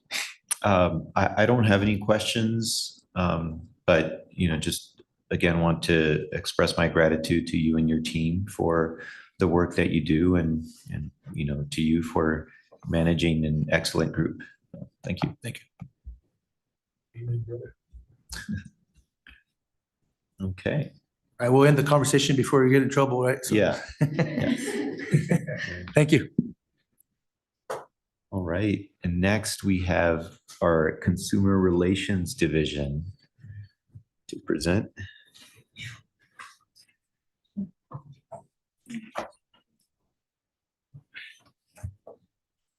Good afternoon, Mr. Chair. Good afternoon, Commissioner. So smoke's coming out of my brain, steam. I'm gonna give you guys a little bit of a break. It's just numbers and the complaints as usual.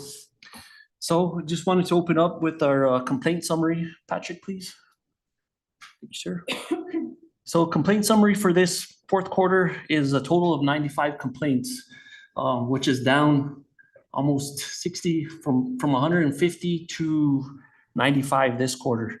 I think a lot of that has to do with the rapport and some of the information that we're sharing with the utility contacts.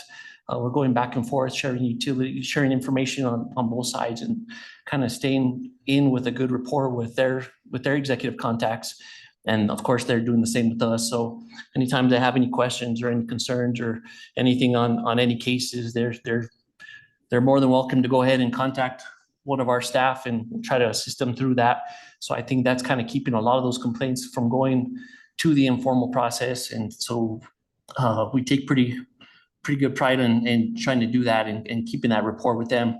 We're staying also meeting with them as much as possible. We try to meet with them at least once a month with different utility contacts throughout the state so we can continue that rapport and we can continue that communication line.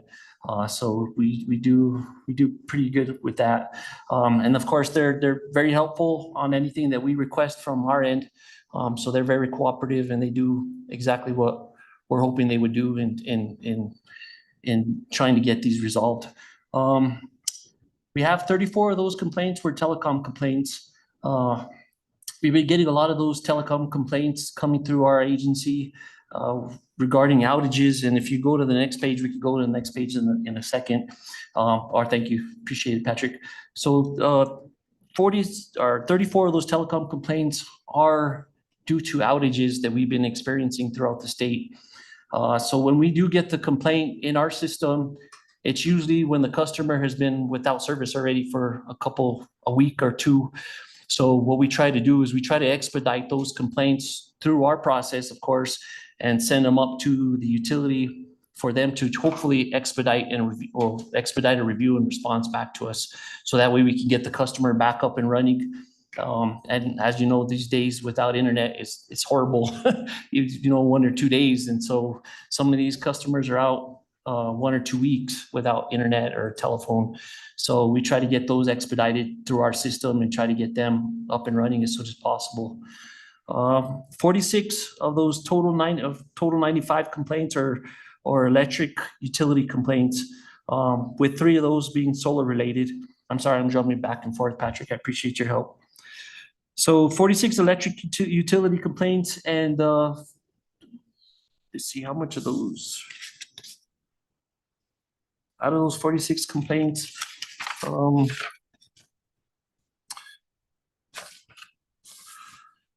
of those are solar related. I lost my train of thought. Again, a lot of those complaints that come through our system for the electric utility complaints, we do send them up to the utility. They're very cooperative in getting us back a response as soon as possible. And that's pretty, that's very important, especially when it's due to outages or disconnects. So anytime we do get a utility disconnect, we do our due diligence on those disconnect complaints. As you've seen, some of them have come through the formal process now. So, when we get those disconnected accounts, complaints, we move forward with them as, try to get some type of expedited review and response back to us. And as soon as we get the review or the response back to us, we have 3 sets of eyes on it, vetting the response that we get back, ensuring that there's no violation there from the utility, ensuring that there's no discrepancies in the billing. So we try to work those complaints as best as possible. Sometimes we're not able to get those accounts reconnected as soon as we're hoping to do.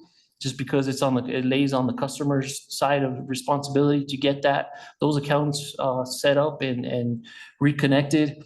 But rest assured, we do work those disconnected accounts as much as we can. We do our due diligence.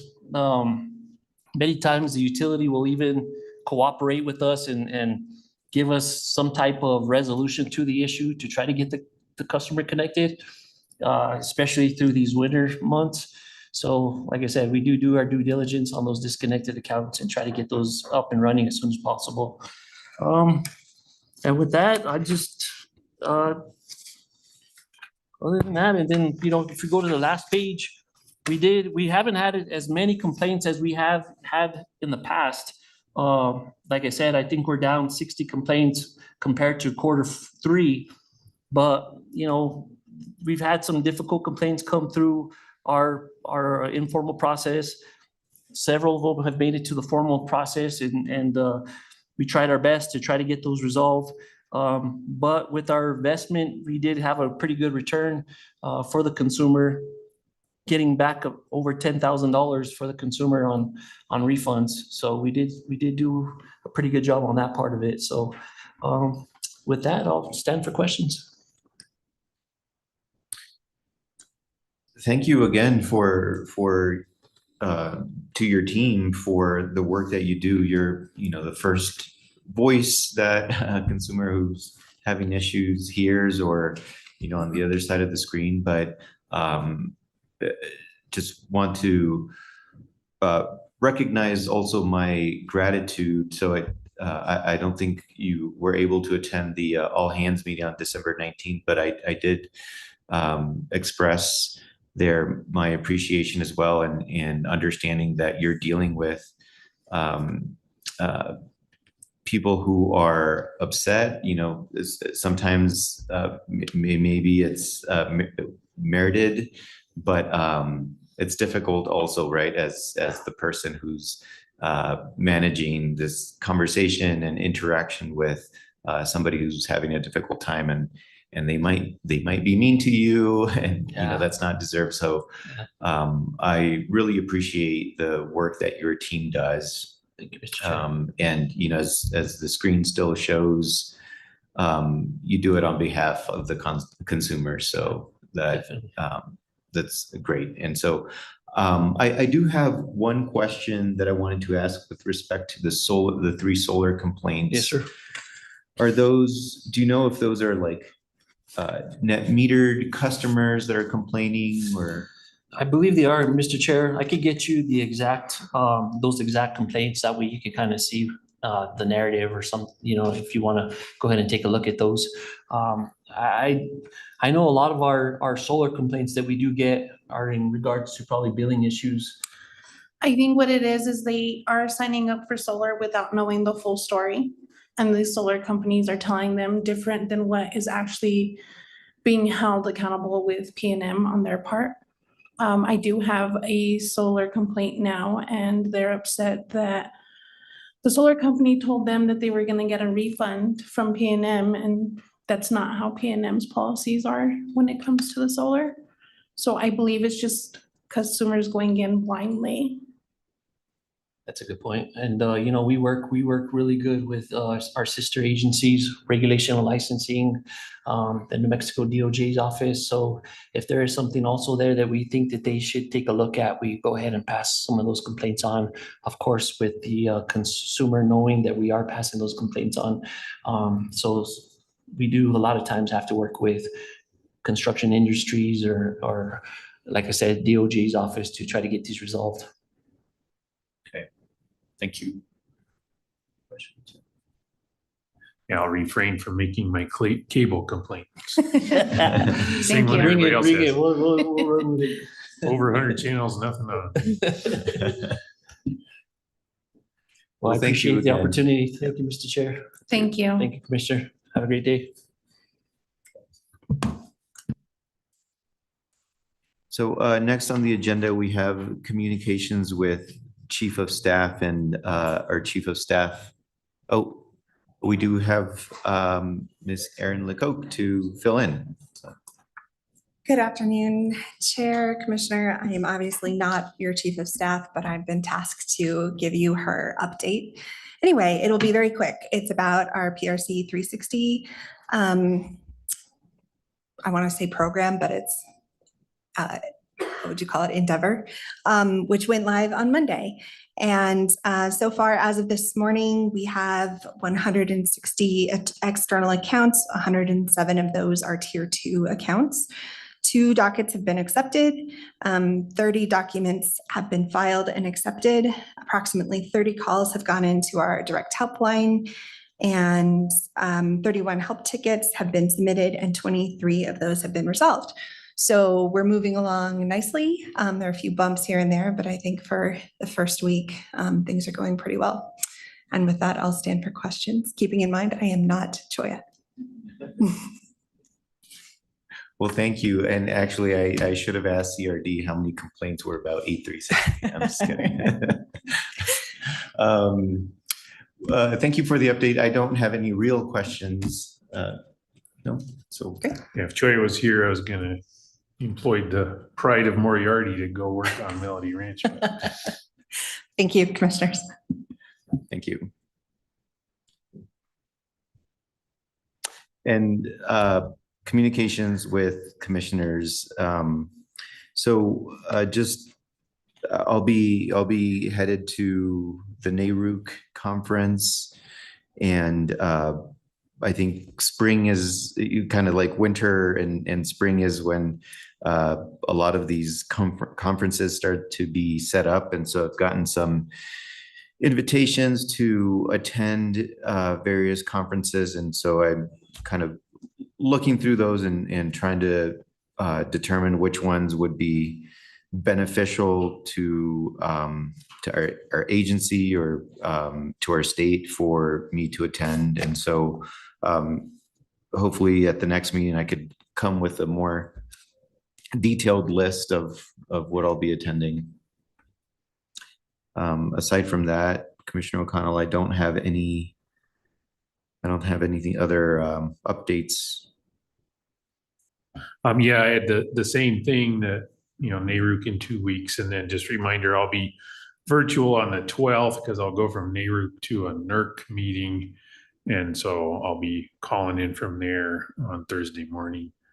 And then one thing that happens with the Washington, D.C. NARUC is there's a group convened by Seth Blumsack, who's a law professor at Penn State, on Sunday. So it's called Power Shift. So I'll attend that. And it's mostly academic legal researchers that pay attention to utility regulation. And frankly, they like commissioners there to brainstorm ideas for their next paper to write. But I find the conversation to be educational. So I'll attend that on Sunday when I'm there. And then there's a follow subset, or maybe the same group. They're also working on a project where they convene at Santa Fe Institute. So I'll go to that in maybe, I think that's like 2 weeks after NARUC or 3 weeks after NARUC. It's in February. But so anyway, I like to participate in those conversations. And frankly, it's one of those where I get more than I give, but they're happy to have a commissioner there. And then too bad Commissioner Nybert's not here, because fair warning, the next project I've tasked myself with is a review of Rule 569, which is the interconnection rule for bigger than 10 megawatts. That thing hasn't been updated since 2008, I think. So there's a lot of concepts and references in there that are out of date. So hoping to work with Claire and MacLeod just on what are the things we think we should explore. And really the warning is from the list that I've already got, having not talked to Claire or MacLeod yet, we probably should have some workshops in the future, because like, interesting question, large loads. Argument is that they should have flexibility too, or they should be supplying ancillary services like generation does. The 569 is just about interconnection and generation. Would you put something like that in the interconnection rule, or is that a better thing for tariff when a large load shows up. So those are the kind of topics that would be explored in a rulemaking. And, I really admire what Commissioner Ellison did with the workshops on the interconnection rule. So anyway, now that we've gotten past the distribution planning rule, that was the next thing I was going to look at. Don't know how long it's going to take me to resurface with a request for workshops or get it drafted up NOPR, but just wanted you and other folks to know. And then again, saying it while Commissioner Nybert's not here, because I know rulemakings aren't his favorite thing, but this isn't a new rule. It's updating an old one. Okay, well, thank you for those updates. And with that, I think we've finally reached the end of our agenda. So have yourself a good rest of your day and weekend if I don't talk to you. We're adjourned.